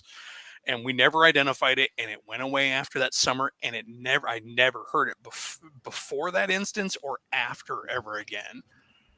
It was the trippiest thing. I don't know what it was. As a skeptic, I'm like, it's probably just the topography playing games with the way I heard the sound, but it definitely had us scared crapless. And the fact that we kept hearing it until the last time we heard it, with him and my other buddy were out in my back pasture doing paintball practice in and amongst the berry bushes that grew up there. And so they're on their headset mics, and I'm in the house because I don't paintball, but I was actually just listening to them shit talk over the spare headset we have, and I hear them stop. And Mom's like, "What was that?" Or like, and we started calling them the Howley things. We didn't know what to call it, right? So we had to come in and like, "Oh, it's the Howley things," and I'm like, "Oh, you guys are just fucking with me, right?" And then they're like, "No, no," and then I hear the sounds of like running, how like over a mic you can when somebody's running, hurriedly. And they're like, dude, open the back door. And so I go to the back door of the house, which faces the upper pasture. Our 5 acres was on a hill.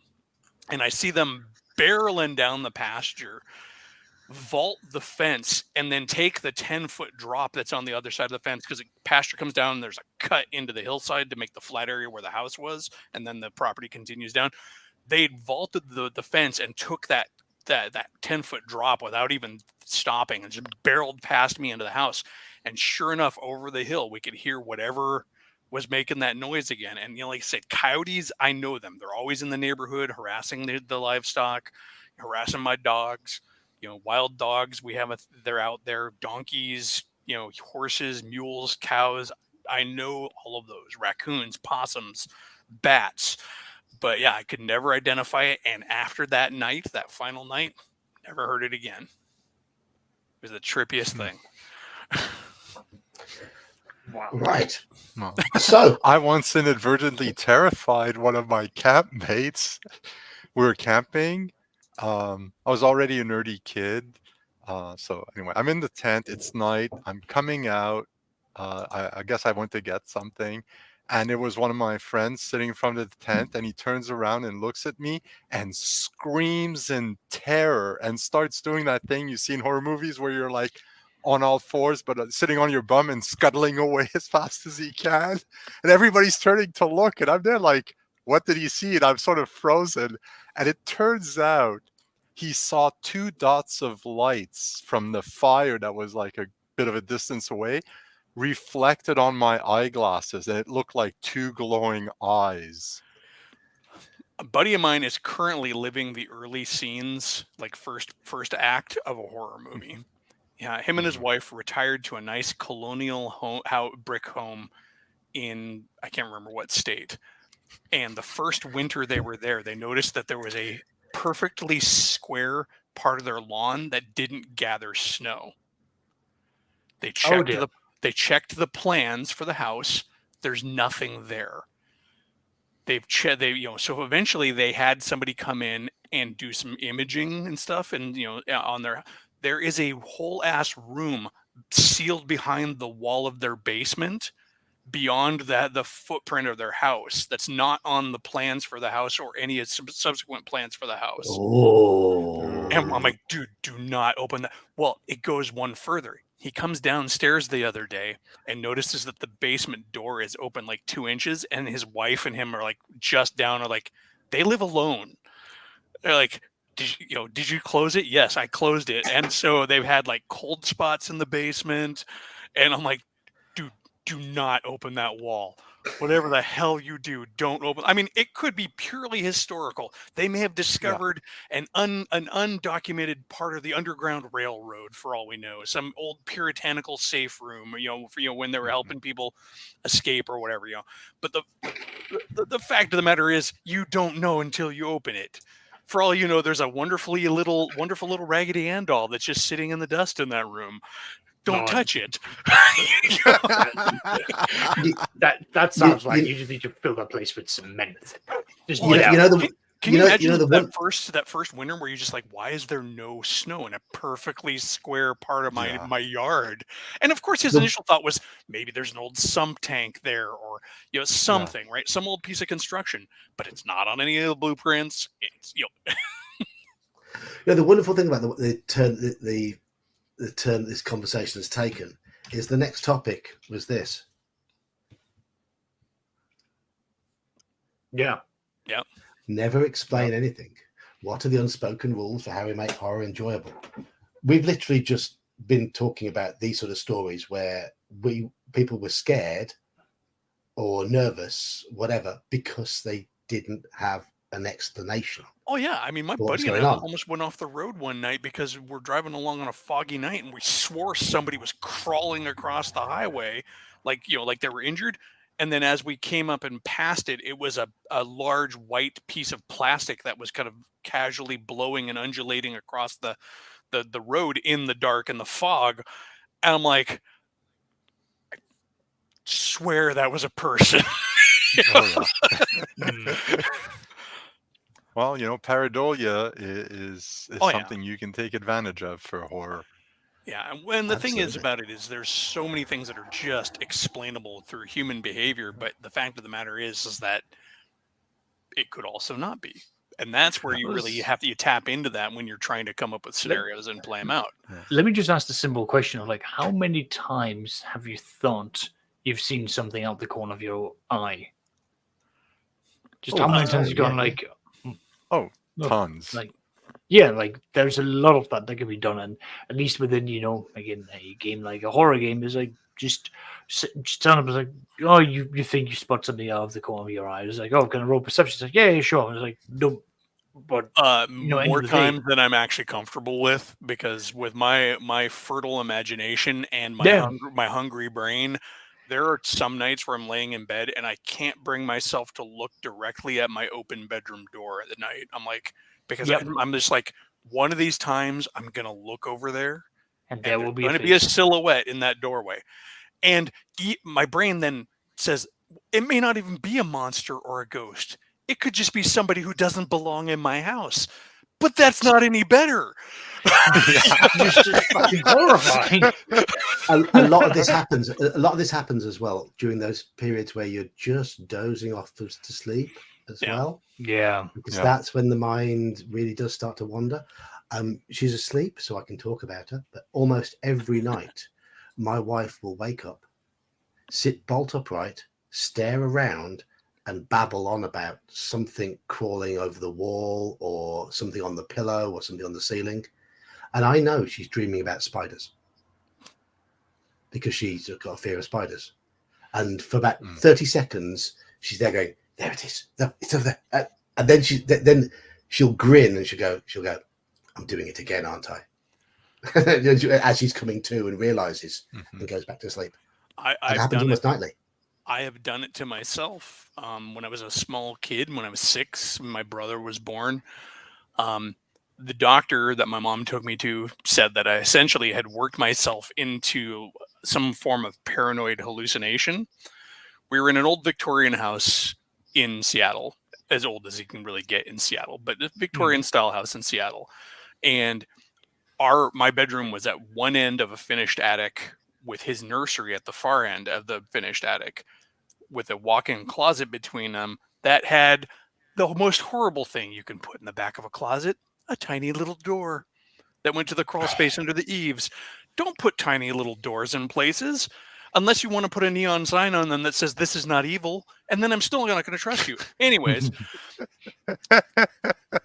what I started seeing after he got brought home from the hospital, because I was a very devoted, kind of doting older brother. I was in it. Like, I was making his bottles. I was changing his diapers even when I was 6, right? I was just in it, right?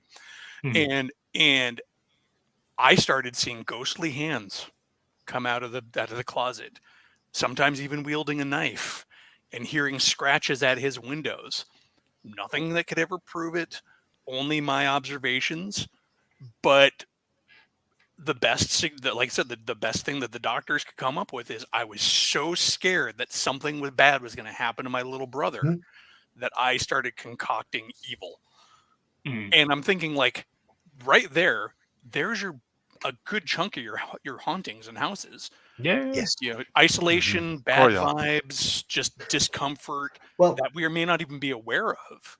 I was 6. How self-aware are you at 6, right? One example from my youth. I was about 5 when my great grandmother died, and she was in her 90s. And I remember when I was very small, probably 4, 5, just before she died, I used to go into her room quite a lot. She'd got one of those big old Victorian style sewing machines, and I used to sit there and play with the pedals and make it spin. Because it was the faster I'd play with the pedals, the faster it would spin, and that was great fun for me as a kid. After she died, I wouldn't go in her room. In fact, I would not even go to the upstairs bathroom. I'd use the downstairs, because my gran had a downstairs toilet as well, because you had to walk past her door, which was always open. And opposite the door was a mirror. And as you got to the top of the stairs, the way the light shone on you as you got to the top of the stairs, you always cast a shadow behind yourself. I was a 5-year-old kid, 5, 6, 7-year-old kid around this time. You don't understand how the physics of light work. Absolutely. So I was utterly spooked, and right into my teens, I felt uncomfortable going upstairs there because of what I thought I'd saw when I was a kid. Oh yeah, I know. When I was in that same house, when my brother's grandmother, because we have different dads, came to stay, I woke up in the middle of the night screaming down the stairs because there was a lion in my wall, because her snoring was so bad it filtered up through the walls into the attic space and then got amplified by the space under the eaves. Have you ever read Wolves in the Walls? I don't know, but I had a nightmare about my dog turning into a werewolf the first night I spent in our new house when we moved to the country as a teenager. And then I woke up with coyotes howling. Yeah, I'm pretty sure even at I was 13, 14, I'm pretty sure I peed myself. Not going to even lie.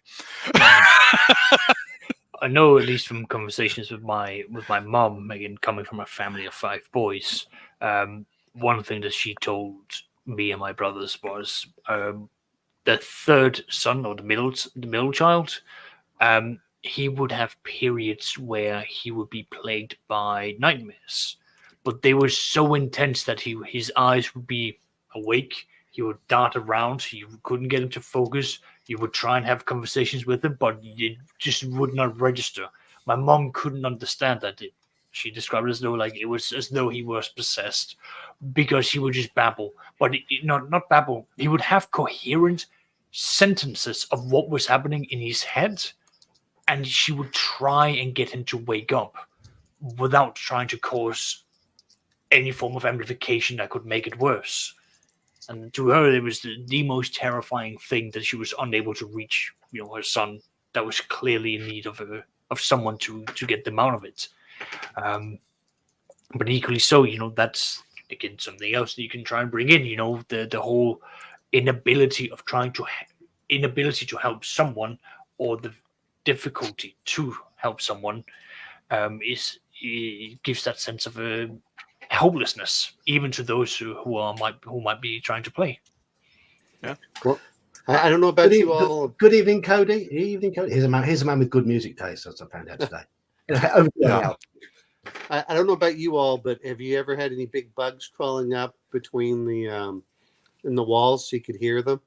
Oh, I just saw that Sex is just grimace there, but yeah, you can hear. Yeah, I've in the had walls. mice. I've had mice Yeah. run around. My current job, when I first started, had a rat infestation. So at 8 o'clock sharp, you could hear tap tap tap tap tap tap tap Oh, as the rats would be running along the ceilings.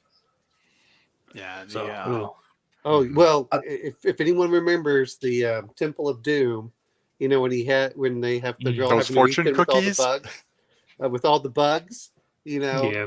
and if you just give a good example is the when you have to go under the house and you've got the black widows, you've got the cockroaches, you've got the camel crickets, and then you might have a few, where you have rats, you have snakes. So you get all that all combined and you have to crawl through there. You're just like, ah. In Washington, you just really had to worry about raccoons. Mhm. No. You got raccoons down here and skunks, so you got it all. But we don't have they didn't have nasty spiders there. You still had spiders, but I think the only other one that really I had it, but I forgot. I was going to say there's I've scared myself more than I have been scared by things outside. I remember being like 10 and we went out Halloween shopping. And I had bought this really scary mask and wore it home, but fallen asleep in the car. And when we got back, it was dark, and I turned to look at out the window. And of course, when you're at night, a window becomes pretty much a mirror.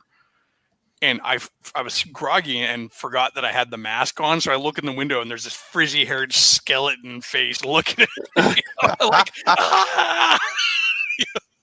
But he was only half as scared as when he normally sees his real face. But Yeah. But Anyway. I have Anyway, Slan, I know you've got to go now. Yeah. Yes, So, Slan has see to you. go, so, I have to book see it you later. too. I got a meeting to go to.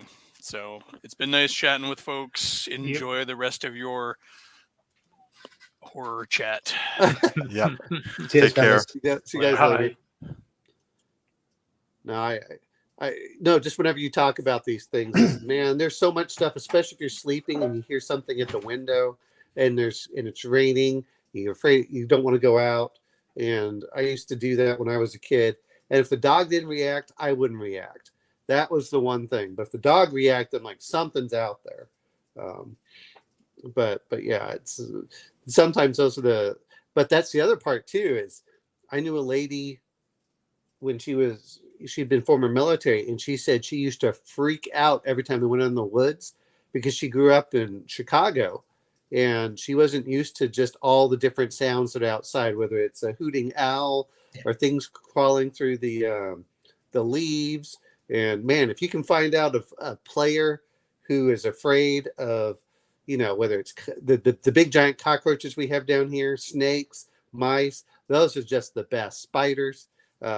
You have to throw them into the game if you could do a horror game.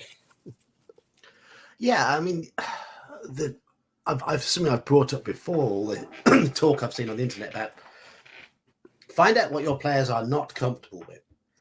Now, obviously, there are certain topics that are difficult that you've got to be careful with. But if you've got a player who's got a fear of snakes or spiders and you're playing a horror game, then surely that's fair game. Surely that's what you need to lean into. Depends. You got to know their limits, though, because there's no. I mean, I'm speaking from my perspective. I wouldn't want to show up to a game where a DM is deliberately trying to make me uncomfortable to the point of where I would look at it and be like, "Why am I here?" You've got to apply a bit of common sense, I think. Well, yeah, but that's my point, because it's dangerous to do that. You have to know what you are willing to do, what players are willing to endure leading up to something like that. So I think that there needs to be a lot of prep work, at least communication wise, for something like that. But I do agree that, like, it's I mean, spiders and insects are a usual common thing that people are just irrationally disliking towards. The ones who really, take it to the extreme where, they won't look at them, the thought of it, freaks them out and so on. You have to know those boundaries well before you start doing that. I'm going to bring up the other part, which is we're talking about a horror game. If you're doing this in a regular game where they don't expect it, I think that's a dickish move. But if you're coming in there, it's just like a lot of people, it's like going to a horror film and then complaining that you got scared. Why did you go? So that's now. Don't get me wrong. I also think you're not trying to get up to the point where you're laughing while you try to, toy with it. But you want to make them comfortable. The uncomfortableness is where you want them to be.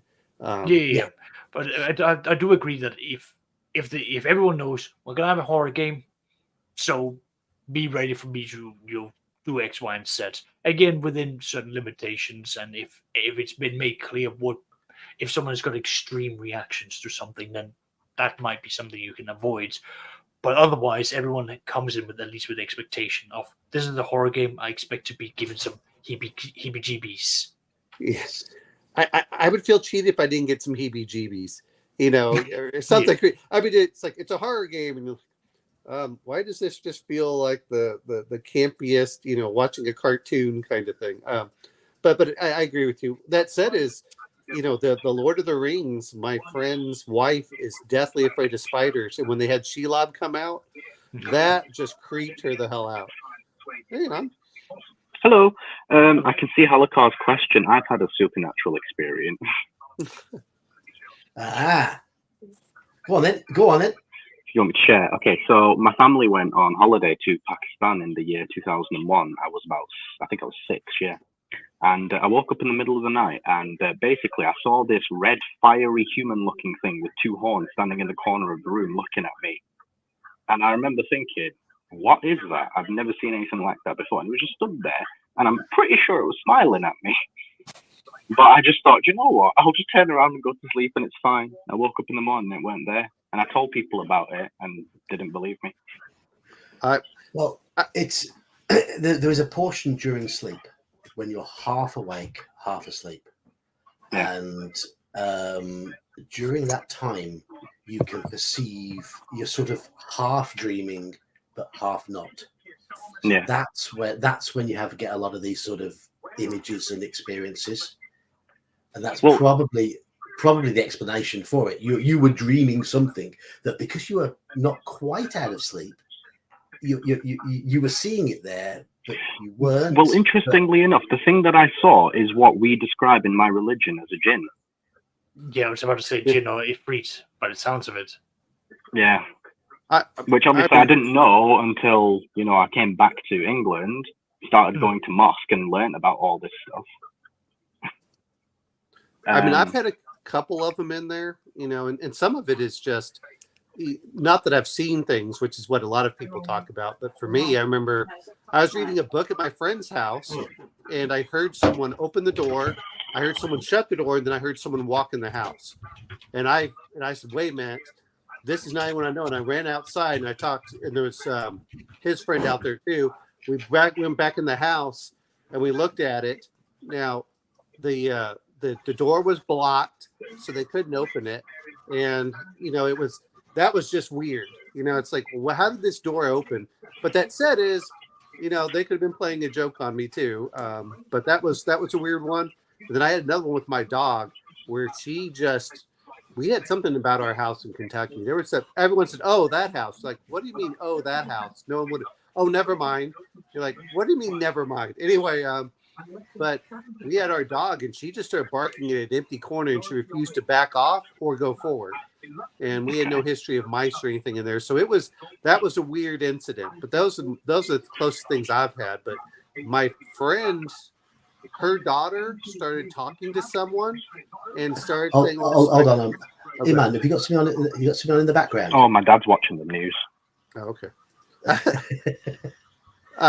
But my friend, her daughter was like 3 years old and was talking to someone, and so just like, who are you talking to? And she said, oh, I'm talking to so and so, who happened to be the lady that died in the house a few years before. and that freaked her husband out, and that freaked her out. So that was because like, how does she even know that? So, Hello, Daniel. How are you guys doing? Oh, hey, Daniel. Oh, Are you all right? Hi, Mom. Thank you. One of my friends had a dog, right? And for some reason, this dog refused to enter one of the rooms in the house, and no one could figure out why. And I think the dog must have been aware of some sort of existence that's non-human in that room. but you know what? That's a great Because thing to literally, do. she had the leash and trying to pull it into the room, and it's like, But that's a great thing to do to the players as well. Is when you start having their companion animals or something start acting weird yes. and refuse to do stuff, mm, and so Exactly. that sets them up and like, what's going on here? And but I think the best thing with horror is not letting the players see it. Let their imaginations fill in the holes. Oh yeah. mm. In response to Holocaust question, I bought my house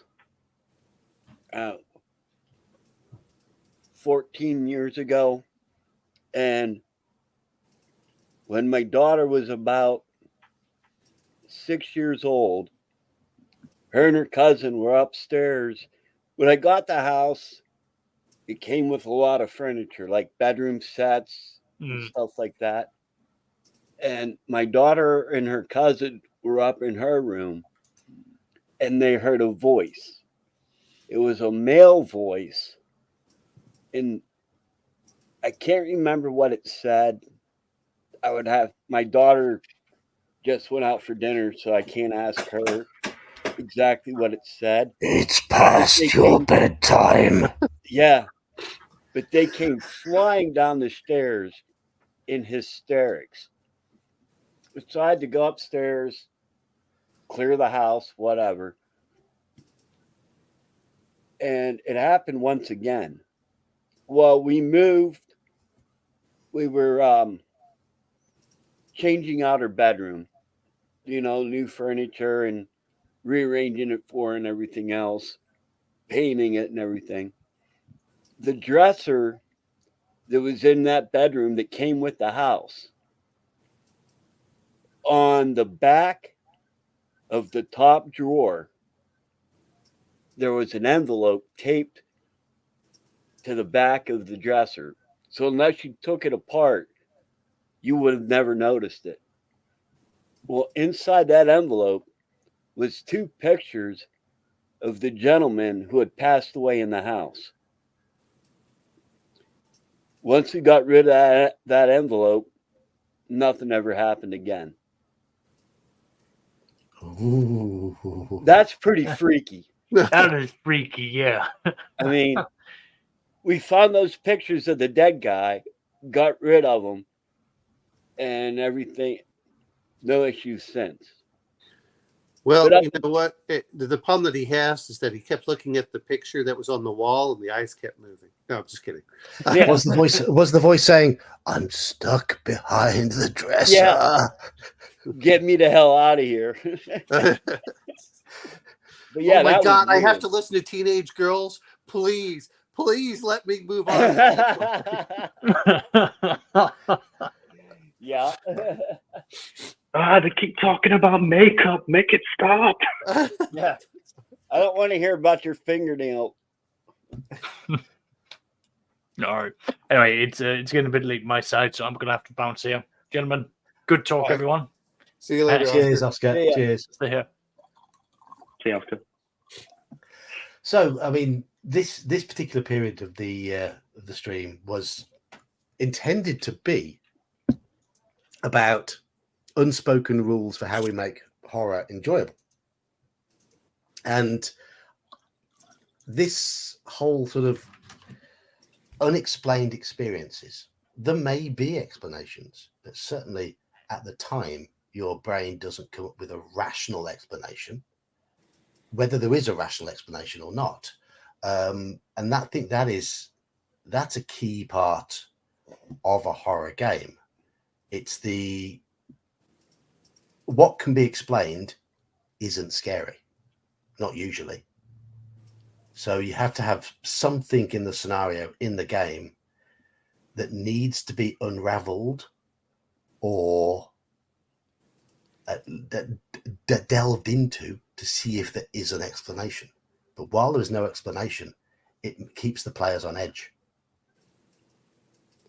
I think the other thing too is players, if you do random things, players will automatically start associating as if they're related as well. So they're gonna try creating stories, which allows you to develop stuff.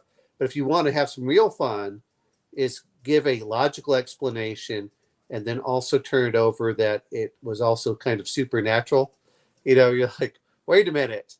You know that old thing. Oh, it was just the mice in the walls, and then they go over and if you watch the movie, they showed the whoops. But the movie The Shining, where they show his picture in from the 1930s. You're like, wait a minute, something's just weird. I mean, I don't.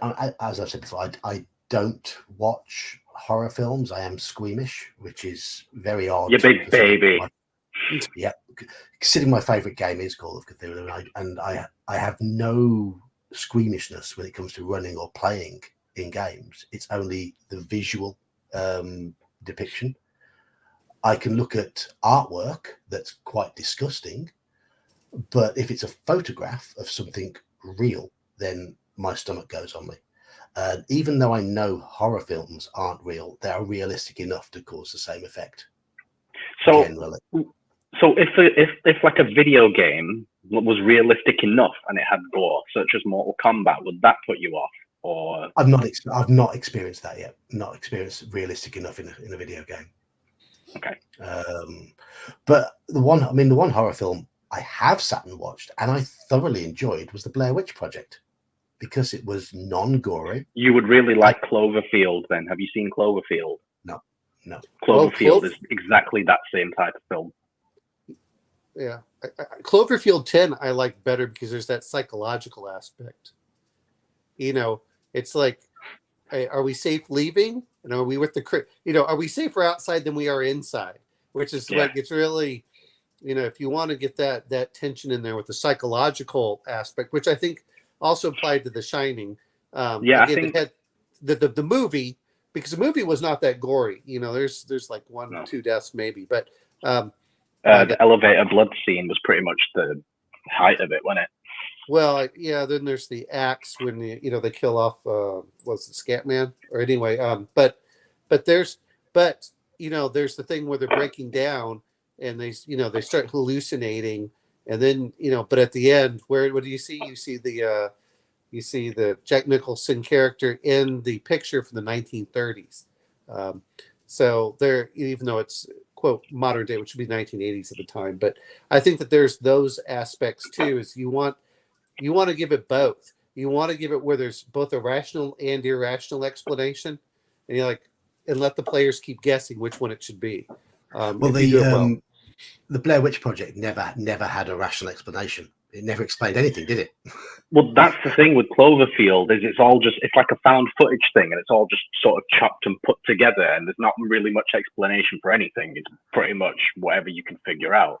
But Cloverfield 10 is more like it has a bit more explanation. It's more psychological horror-y in that sense. Oh yeah, that's the thing is if you can get it in there, especially if the players are trapped. I think that's some of the things that they talk about with some of the Resident Evils. If the players feel trapped and not completely hopeless, but they aren't sure what's going on, that really wrecks it, especially if you have the crazy guy who's been correct about all the weird things going on, which is a typical Call of Cthulhu.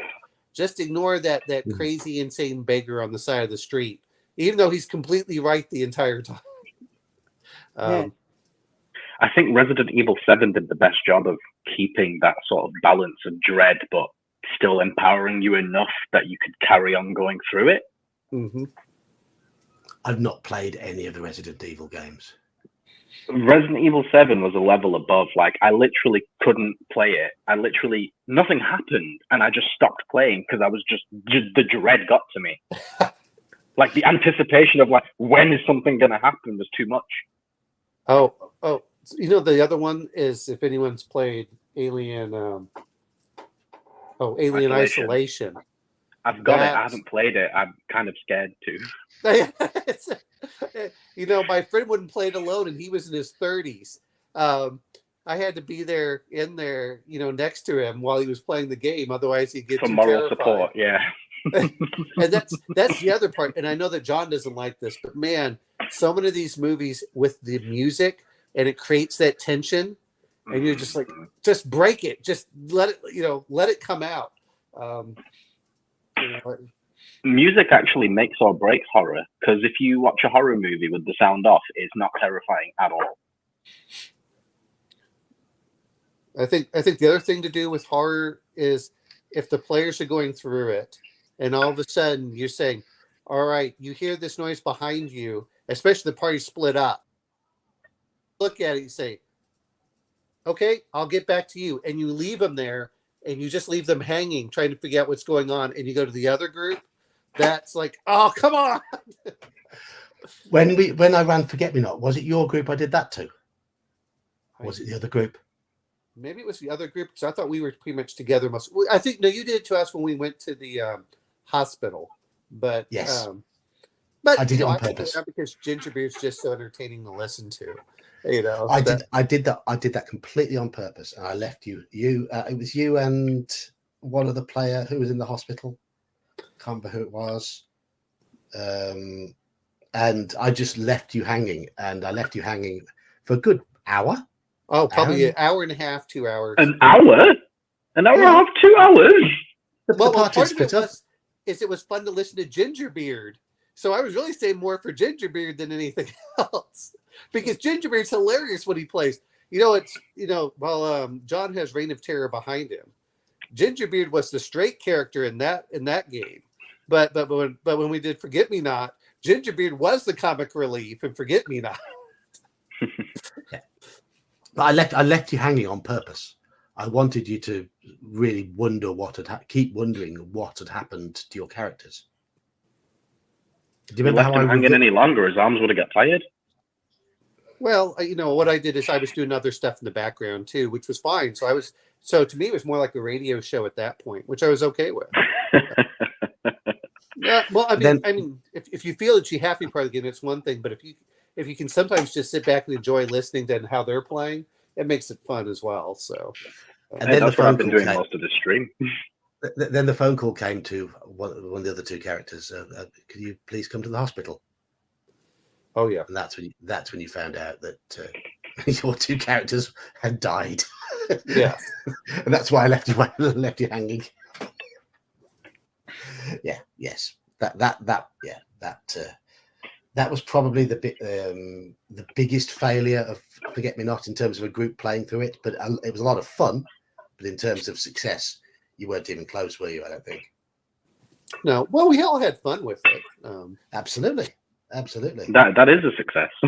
Yeah, I mean, the fact that we got through Reign of Terror when we probably should have died in the first thing, and then we survived to the second, we still won. But sometimes, I was listening to more Hawkman talk, or you wouldn't. You all died. Yeah. Well, we all died. Yeah, but you know what? We saved Paris. That's when he was going over like, well, I can only see a single session. No, it depends on how dangerous you want to make it. And part of it, I guess, from a Call of Cthulhu aspect is, am I trying to play it as a campaign, or am I trying to play it as a or like Alien has a really good thing which they call a cinematic, which is there you have the long-term characters going through there, and then they recommend, hey, dial back the danger. And then there's the cinematic, which is, hey, look, this is going to be a 3-act. You're probably going to play for about 12 hours and don't expect to make it to the end. And you're like, oh, okay. And both of them work, but you have to know that going into the game.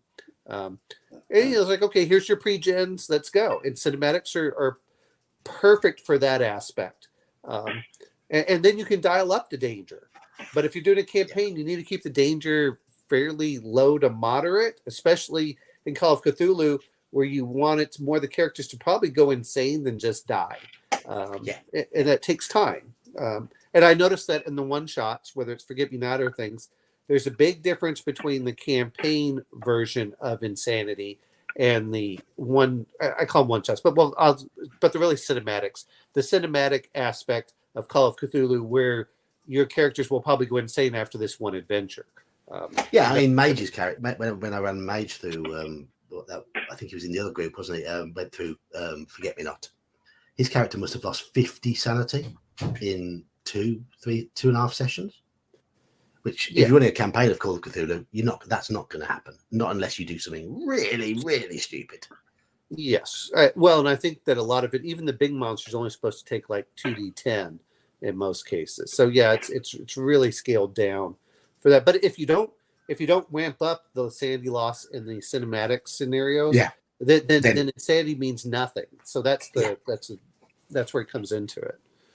Absolutely, yeah. And if you're playing in a campaign, you want that slow drip. You want everything to feel more organic rather than a sudden impact. So Bloodborne has an interesting take on sanity because instead of losing sanity, you gain insight. But as you gain insight, you see more and more horrific things, and the enemy attacks get more and more powerful. Well, in Call of Cthulhu, the more you understand about the Cthulhu mythos, the more your maximum sanity level drops. So it's the same. It's the same sort of thing as you learn more about what is going on, you lose your grip on the world. Yeah. I see that Kabuki Kid is mentioning Alien with the motion tracker.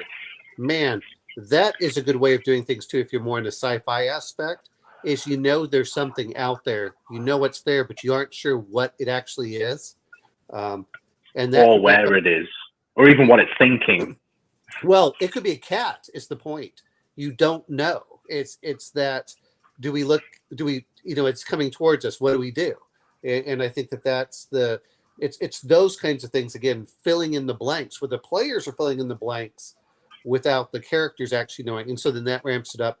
And there are, I think, some really good mechanics in that aspect as well, whether it's stress mechanics or insanity, the broken conditions depending on your mental state. I think these are all very good for doing that, because then players are more aware instead of saying, "Well, I can just power through it." Not necessarily. So I think that helps. You always want some. I won't call it a third. You want some kind of currency to show that there's a fear or dread aspect to the game. I think one of the best things that Alien Isolation did, though, because eventually if you got far enough into the game, you get a flamethrower to sort of deter the alien. But if you rely on the flamethrower, the alien stops caring because it knows it can't kill it and just runs through the flame and gets you anyway. Oh. I just, like I said, it's my friend. So I thought that was quite a subversion of expectations to think, oh yeah, this will always get rid of him, but it doesn't. Well, you also have a limited resource too. So that's true. You run out of fuel as well. Yeah, so that's a big factor, and that's another thing that can ramp stuff up. Is all right. It's just like if you're saying resource management is a powerful thing. Yeah, that's what scares me about Resident Evil. Not the zombies, it's the resource management. Well, because then you can't defend yourself against whatever the supernatural is. I probably spend more time organizing my inventory than actually playing the game now. I think about it. But for a game, it's like, okay, you got salt to keep away the ghost. That's great. But you only have a certain amount of salt, and where are you going to put it? And the other part is salt's heavy. You carry a 50-pound bag of salt. How often does that occur? So the Resident Evil 1 remake had this mechanic where you can carry around a lighter and gasoline, and you could choose to burn zombie bodies so they wouldn't revive. But you only had a limited amount of gasoline, so you have to pick which zombies, to burn. So that was quite interesting. I'm a bit lost here because I've not played any of these games. So. Well, no. I Sorry. Yeah. It's pretty much just imagine zombies and imagine people who are just dumb. No. Oh, Yes. he's gone. Well, no, but I He's mean, but the point is by having that resource management, players will hold on to it when they should use it because they don't know what's ahead. Do I burn it now, or do I not? You know, it's just like when you gave us in the Reign of Terror the packet of that packet. Yes. So you only can use it like once or twice to swing it to your advantage. So when do you use it? The garlic powder, wasn't it? It was like seasoning which had got garlic in it or something. What was our in the Beowulf thing? We had hero points, didn't we? Yes. What did we have in Call of Cthulhu? There was something else but like that, wasn't there? Luck. There's luck and sanity. Yeah. Oh, it was luck. Yeah. So that was it. Yeah. Yeah, and it's like, well, you permanently burn stuff to stay in there, and that's always interesting. And I think that's part of the fun of these horror games is by giving that limited amount, and you want it to give them. And it sounds terrible, is if you give like 3 uses of it, you want to make sure that they have to use it 4 or 5 times. So now they have to be judicious when they use it. That's part of the tension that helps create the tension. Player deciding what is the right time. Am I strong enough to go without using it for now? Is there any sort of crafting in Call of Cthulhu, or is it just you just buy stuff?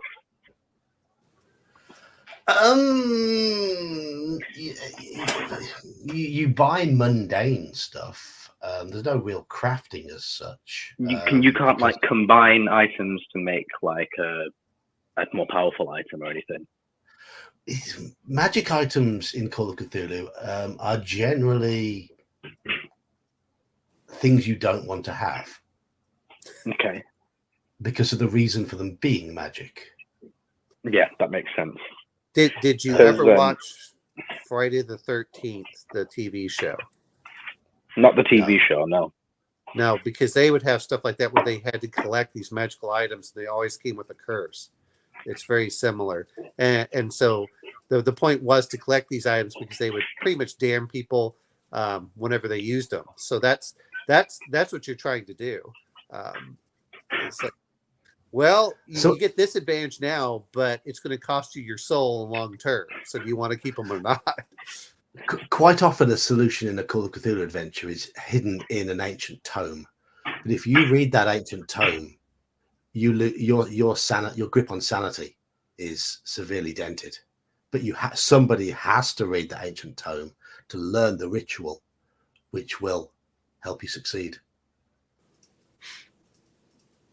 It's the Faustian bargain. That's the classic aspect of Call of Cthulhu. It's you want the Faustian bargains. Sorry to keep going on about it, John, because I know you're not too familiar with it, but Resident Evil does a really good thing where a few crafting items can be used in combination to make a few different items.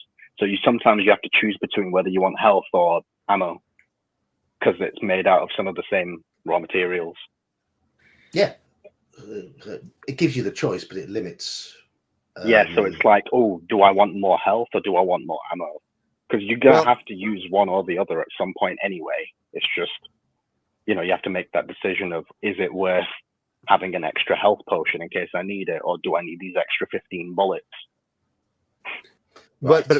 But imagine Call of Cthulhu, you might only have 5 rounds for bullets, period, and you can't instantly heal. And now you might have to jump down into something where you could, sprain an ankle or things. And now you're going, is that worth it? That's where the role playing game comes into. It's like, oh, well, you could heal if you went, once the adventure's over, but until the adventure's over, these wounds follow you the entire game, the entire session. You're like, do I really want to do that? And that's where I think for video games, I don't want to do that because you get awfully bored. Oh, I have to go back to town every time. But, like whenever we play OSC, there's that aspect. But that said, is there plenty of, people forget low level monsters are scary when you're first and second level. Yeah. And you're always first and second level in fantasy terms in a game of Call of Cthulhu. Oh, yeah. Well, I did that one time as we were talking about Alien, and in 5e, and the guy's like, "Oh, this would be a super tough monster." I said, "It's only like 3rd or 4th level." He went, "No, it's not." I said, "Go look at the stats. It's only 3rd or 4th level." He's like, "But." I said, "Yeah, but that said, is if you're all playing 1st and 2nd level characters, that's a death sentence." So, Looks like Iman's making a chicken sandwich. well, He's muted, so he can't tell us. But that's okay. don't cut yourself with that knife. It's a butter knife. I'd have trouble cutting myself with that. Right, okay. My mum made roast chicken yesterday and roast potatoes, so I'm just doing up a bread roll and just gonna have that with it. Cool. If I ever do meet you in person, John, which I hope to one day, I'll bring some of my mum's food down with you so you can try it. No dairy. Just remember, no dairy. What's your favorite? Do you prefer chicken or sheep or what? Anything as long as it doesn't have dairy in it.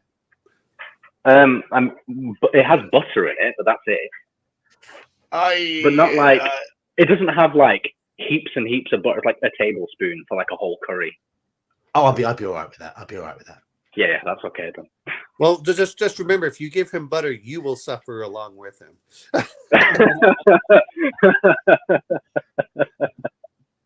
That's true. Yeah. I mean, Kabuki's right here. Call of Cthulhu is a game that doesn't really rely on you leveling up your character and playing them for months and years. You're lucky to survive one adventure. It depends on the tone of the scenario and the intention of the scenario. Certainly, all the scenarios I've got in the Things We Leave Behind are all very, very difficult, very hard to put in campaigns because of their level of difficulty. But there's a lot of other scenarios you could easily drop in campaigns. And there's a lot of long campaigns that have been written to have that drip, drip, drip effect, such as Horror on the Orient Express. It's the early scenarios are quite gentle, but you will lose bits and pieces along the way, and it'll be the events might get more and more meaningful as it goes along. So depends on how the scenarios are written, depends on how you want to play it. You can play a campaign in Call of Cthulhu. You've got to concentrate, you've got to be careful throughout, but it can be done. I think a lot of it is, you don't have to bring ultra scary things at the lower levels either. No. A ghoul, and you have the ability to recover your sanity too. In a long campaign, yeah. Anything with tentacles here. Well, that's the problem with D&D is people just kind of like, oh, it's a mind flayer. What's the big deal? Like, no, it loses its effect in some ways. Whereas when they don't know, it makes it so much more fun. And I think that's part of it's that mystery. But, even a vampire in Call of Cthulhu is still a pretty tough opponent, and you have to figure out how to deal with it. Well, that's was it like 3 weeks ago? We had to tie Angus off on a rope. We had to deal with that demon. Oh, yes. Oh, yeah. It wasn't even that strong. But we thought it was. It was just a pain in the ass. We thought it was strong. We thought it was going to be much worse than it was, and that was good on Gene. Gene painted it to look much more scary than it actually was. Correct. Yeah, exactly. Yeah.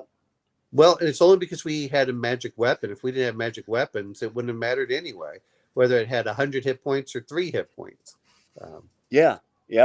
That's the thing. Sometimes whenever you're going through that, it's just like whenever we do it, like whether it was Oog or anyone else, when they have to go in the water, what's in the water and what are we risking? You might be pulling someone back that has no legs after a certain point, but you don't know. And that's actually part of the fun of being low level. And that's why I know Shadow and I were arguing about it. Once you hit about 3rd or 4th level, you feel like you're kind of a real badass at that point. But until then, everything sneezes and you die. Well, that whole topic of actions have consequences applies much more to low level gaming and much more to horror gaming. Because if you're playing in a game of Call of Cthulhu, every action you take has a potential consequence. Every Yeah. physical action, because of the fragility of your character. So you've got to be careful. But I mean, I know they're talking in chat about playing carefully and all that. Certainly in Forget Me Not,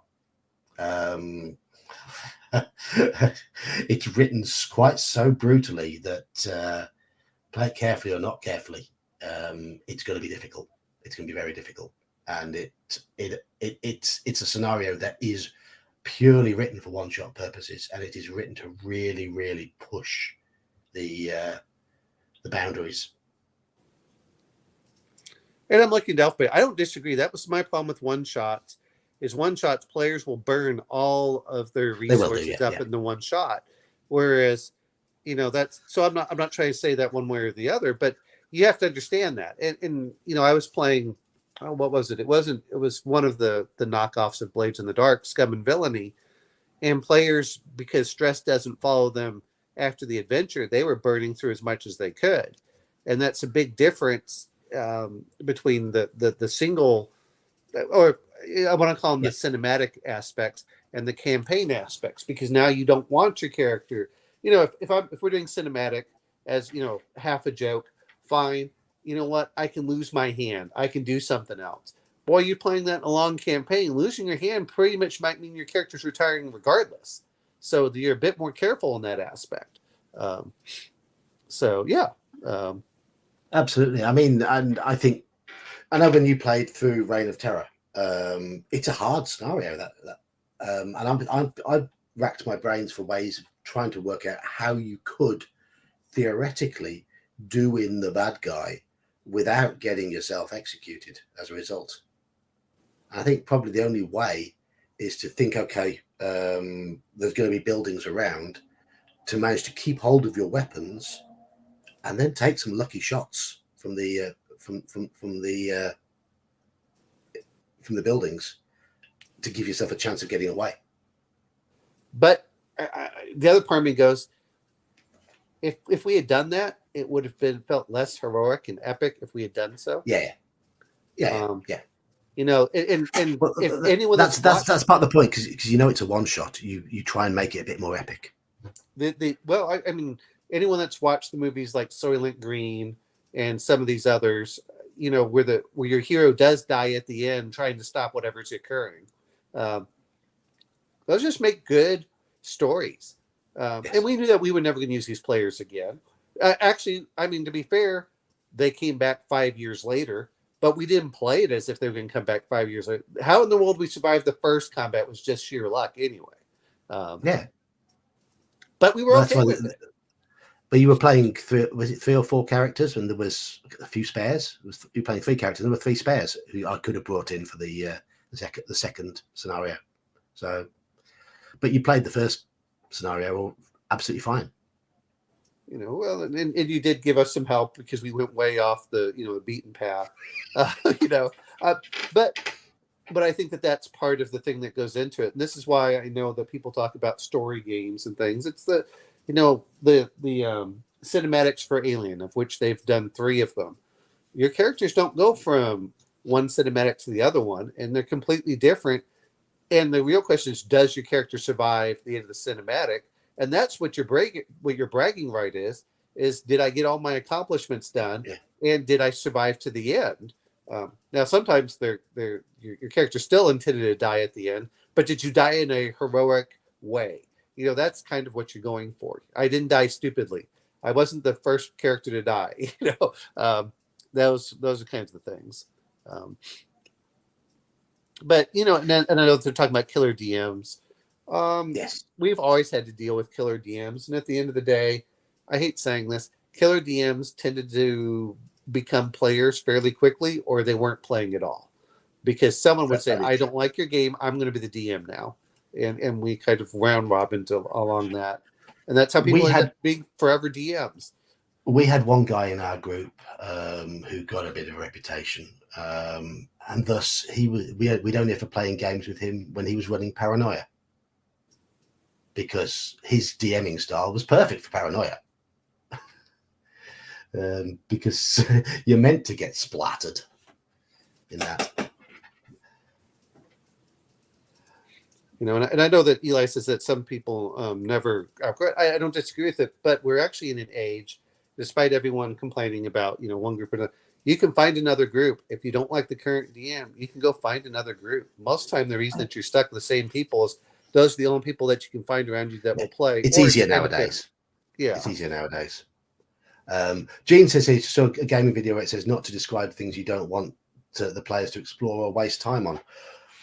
Yeah, but I mean, generally, certainly when I run Call of Cthulhu, I try to paint as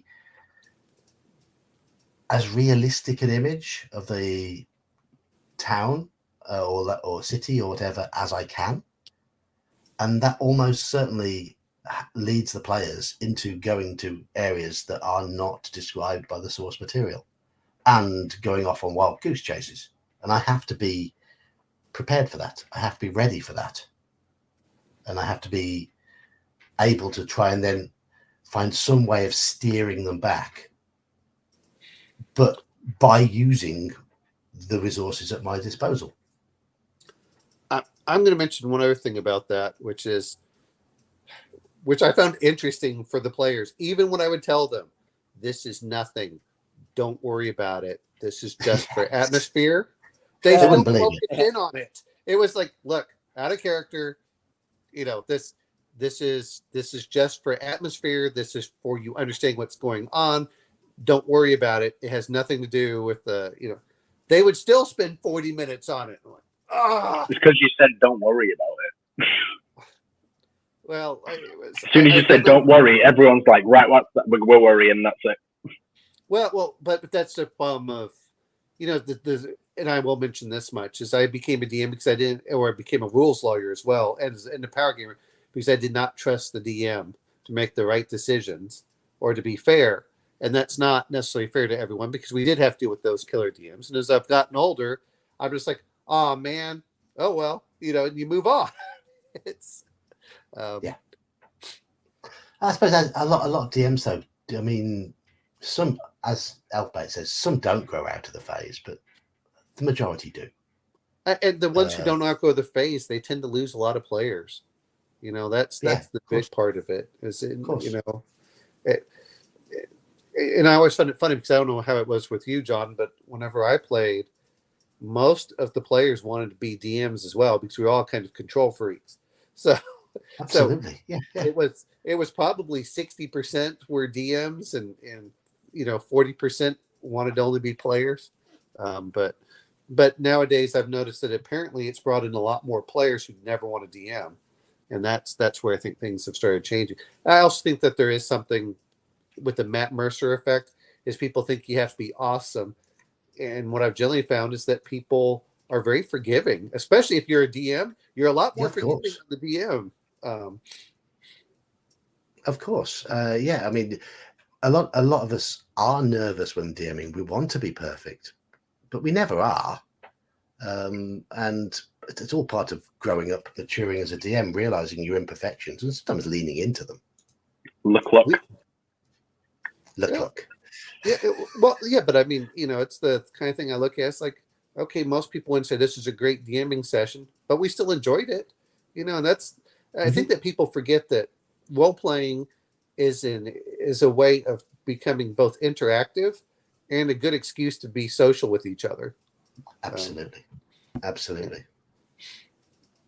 Yeah. Why do we all set aside however many hours on a Saturday afternoon, evening, to play games with people we're hundreds and thousands of miles away, different time zones, often with bad voice connections, dropping in and out? We're willing to put up with that because the whole idea of having a game, it's a social experience.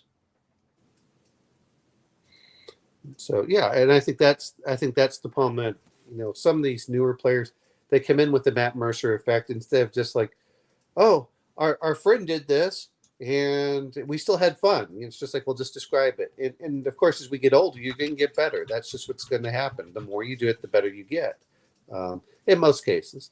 And then you get to play with other people and you can see how they DM, and you're like, all right, this is Yeah. So I think there's that, but no, I mean when people talk about Matt Mercer, and I watched the first season when it was live, and they were having fun, and it wasn't pre-scripted, and this is when they had less than 5,000 subscribers. They were trying to get to 5,000 subscribers. I said you could feel that it was authentic. The problem is that once it becomes overproduced, it loses its charm in many ways. Instead of seeing people that are really at the top of their game for, they're voice actors, they're at the top of their game for that. But once it starts really becoming different, and my friends talked about this, I got burned out. I felt it was overly produced, and that's not the kind of experience I wanted to watch. The word I use for that is contrived. Well, there can be contrived, but you know what I found as I was watching, when I was trying to learn new systems, I would go watch people play said system, and I was watching people go through Chariot of the Gods and the Alien, which is from the starter set and everything else. They had so much more fun playing that game than a lot of the other like Dungeons and Dragons stuff, because people were overly serious. And that one, they knew it was creepy, and so they would break the tension with jokes and things just to have fun.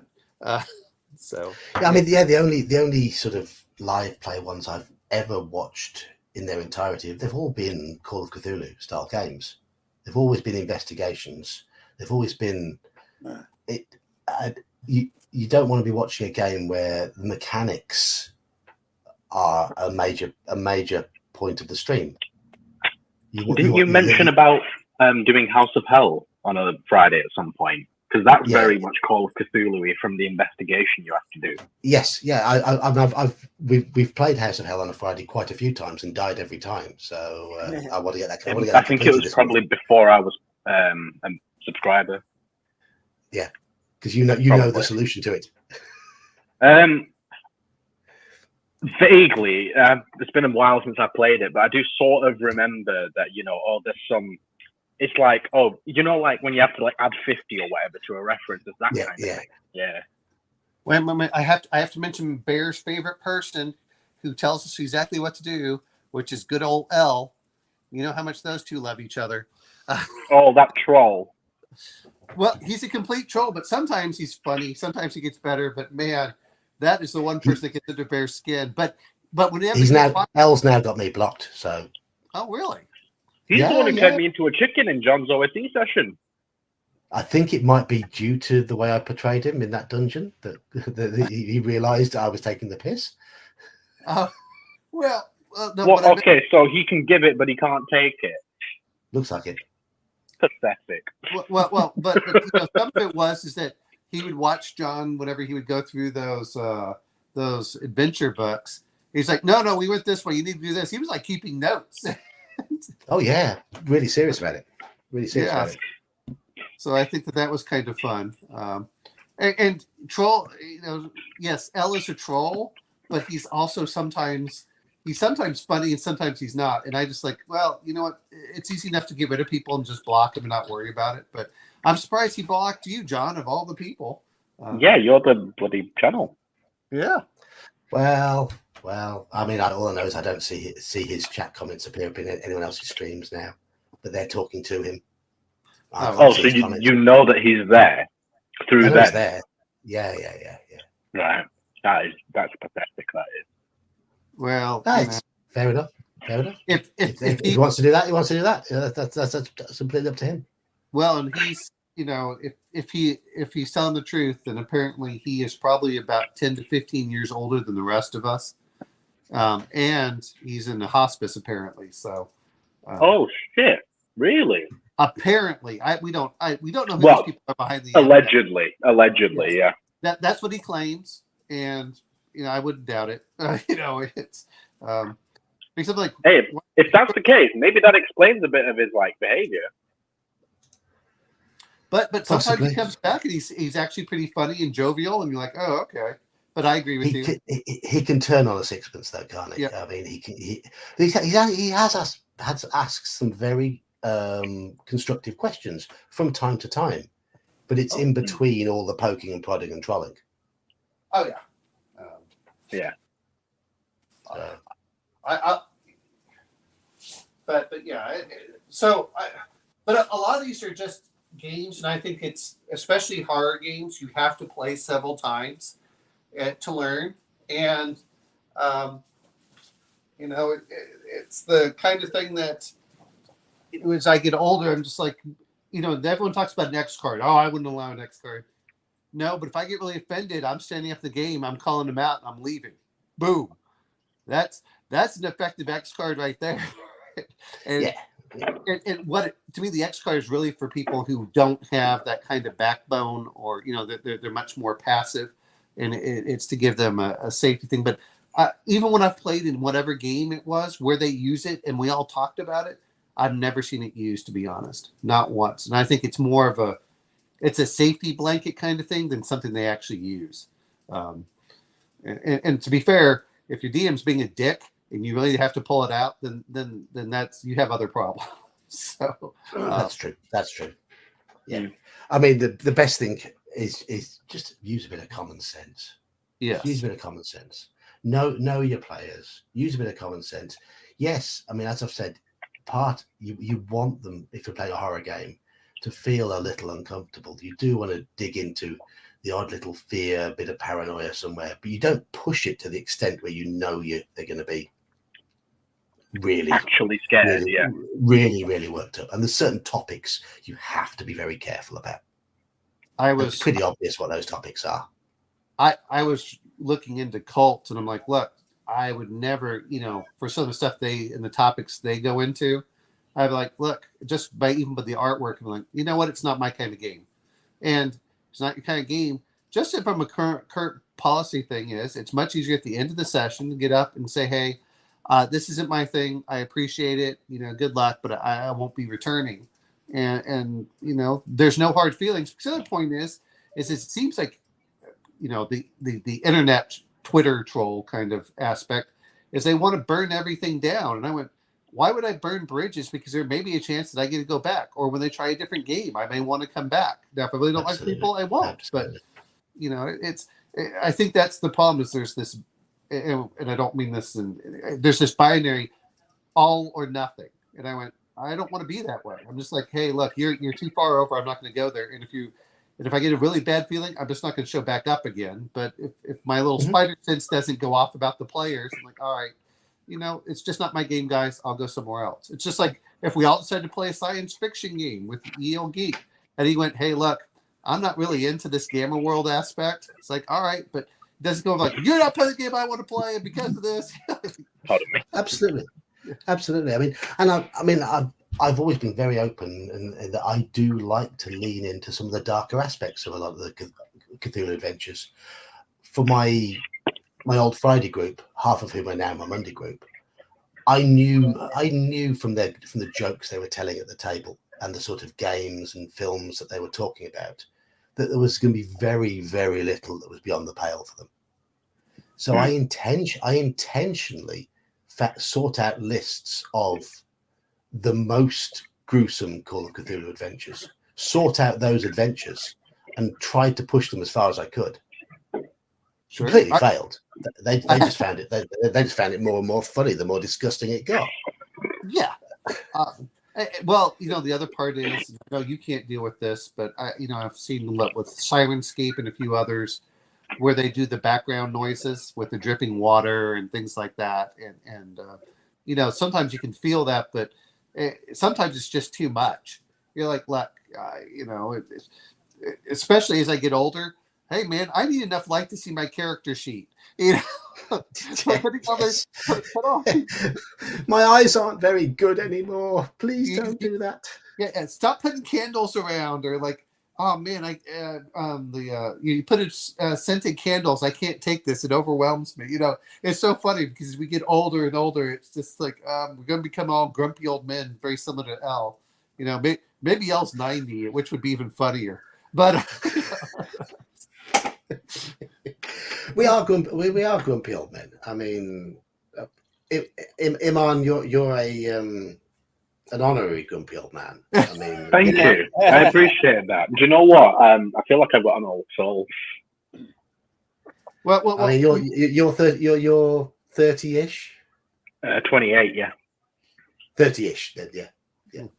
but the other part that comes into this is while we joke about that, they're like, "Why aren't you growing up?" It's like, well, we do enough grown up things during the normal day. We're going to be kids again when we're playing these games, and we're going to be making the stupid jokes and everything else we did when we were like, in our teenage years.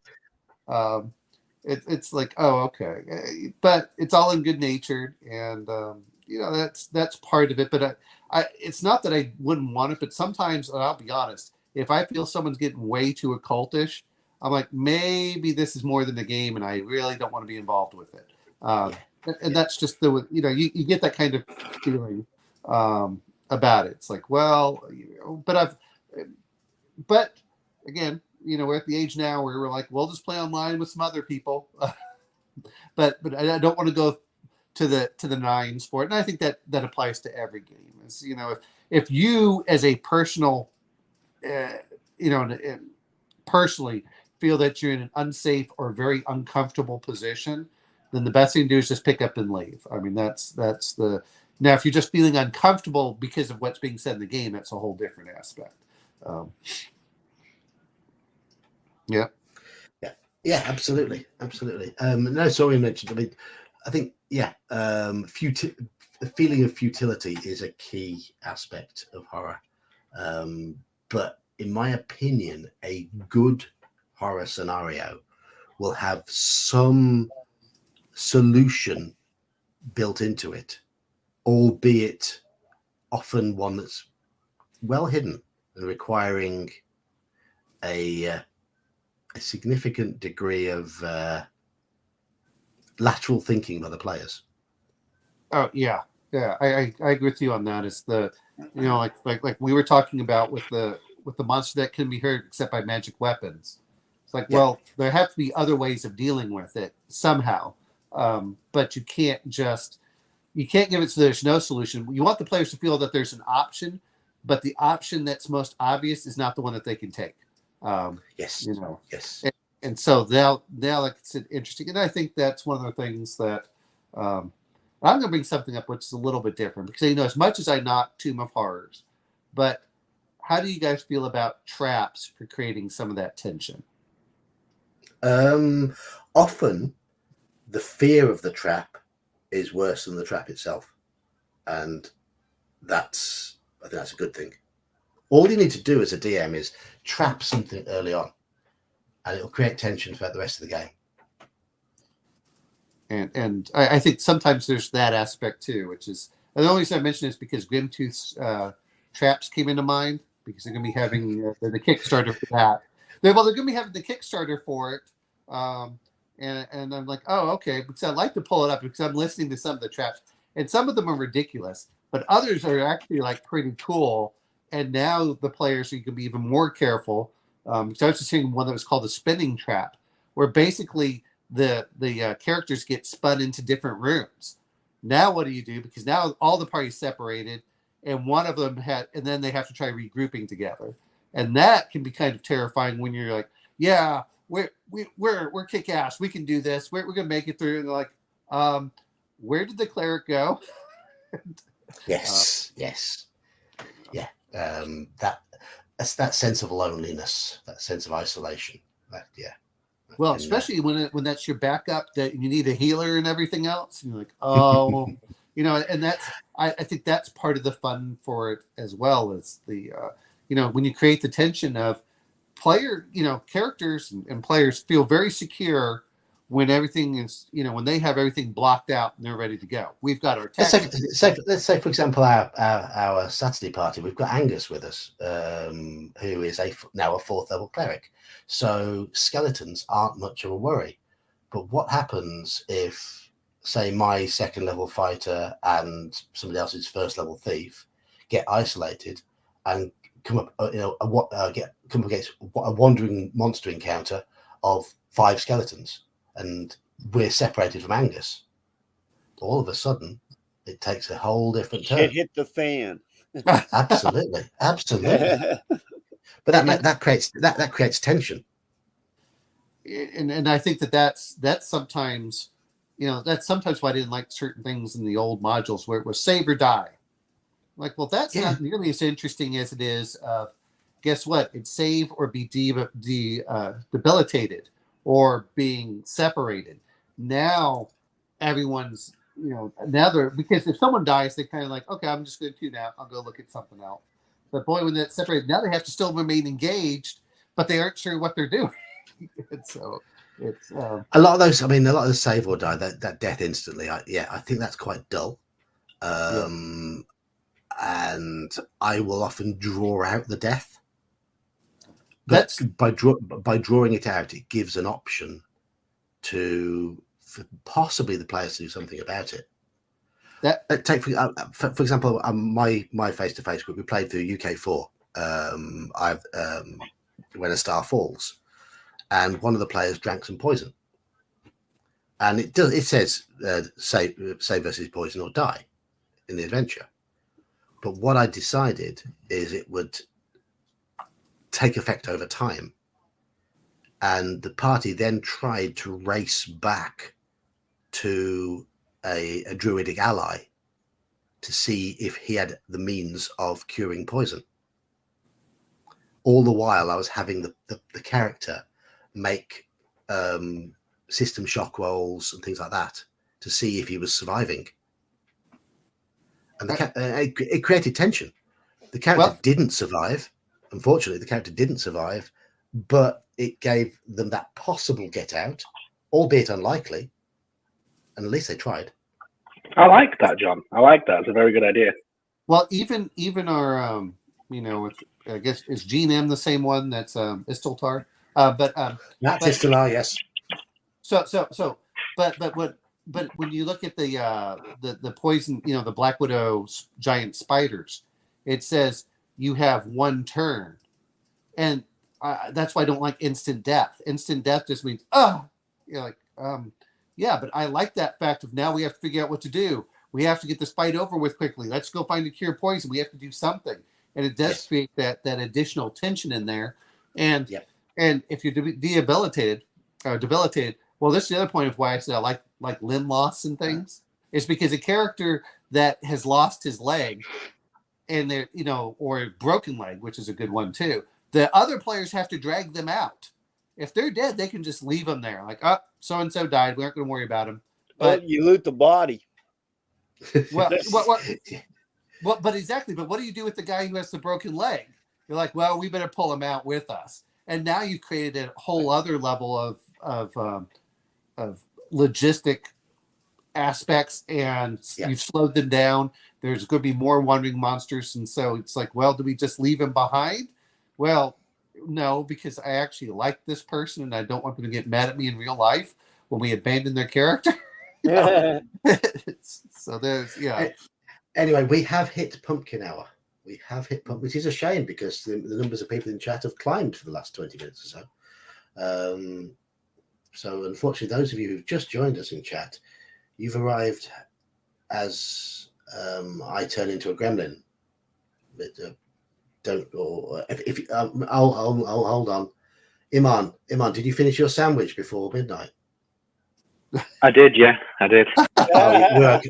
We're okay then. We're okay. I'm just in the middle of washing up. Yeah, sorry, I won't turn into a gremlin. Anyway, I'm going to be. I'm finishing the stream now, so I'm just going to say thank you to Saxius, Elfbait, and Grumpy Old Slan, who were all with us earlier. Of everybody who's been on tonight, only Elfbait has a channel, so check out his channel. Slan coming back. Hello, Slan. Welcome back. But also thank you to Iman, Daniel, and of course Oman Al for being with us right to the end. We do have some more horror topics for next week. I'm glad we've managed to only get through 3 of our topics tonight. It gives us something. Yes, we were rambling on towards the end, but isn't that what it's all about? And you know what? Have I wobbled on stream at all tonight? Has my connection played up at all? Not that I can remember, no. Mine's been playing up a bit, but yours has been okay. Yeah. These PowerLink devices are fantastic. So thank you to Lee for suggesting these devices. I now have my my internet connection running through them, and it's been absolutely perfect. So brilliant. I'm gonna be heading off. If you want to, as I always say, if you want to play some games, my Discord is there for you. It's there specifically for people who want to play games. This weekend we have OSE on Saturday afternoon UK time, starting at 2:00, which is about 8:00 in the morning for you, Omanal. I believe it's going to be Gingerbeard this week, I think. But if Gingerbeard can't make it, I'm sure, hoping Gene can. I'm going to be running Call of Cthulhu in the evening, and I'm hoping to start it, if possible, earlier than the build time, because I don't know if the scenario is completable within 3 hours. It might take 4 or 5. But if you want to play Call of Cthulhu with me, I am running on Saturday evening my time, which will be afternoon on the western side of the Atlantic. Would I have to make a whole new character for that?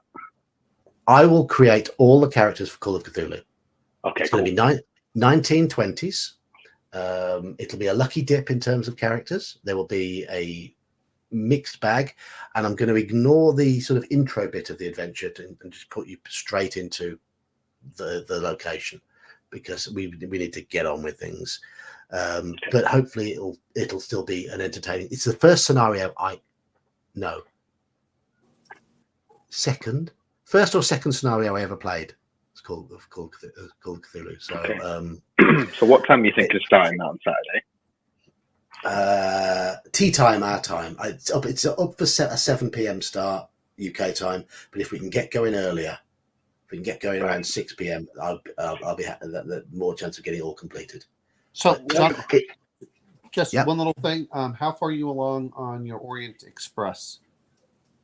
We finished that that scenario, and maybe, hopefully, in the run up to Christmas, I'll start off the full campaign. Okay, I was just curious. I mean, I'm not saying I'd be part of it, but I was just curious to know how far along you were in it. So we haven't started the main campaign at all.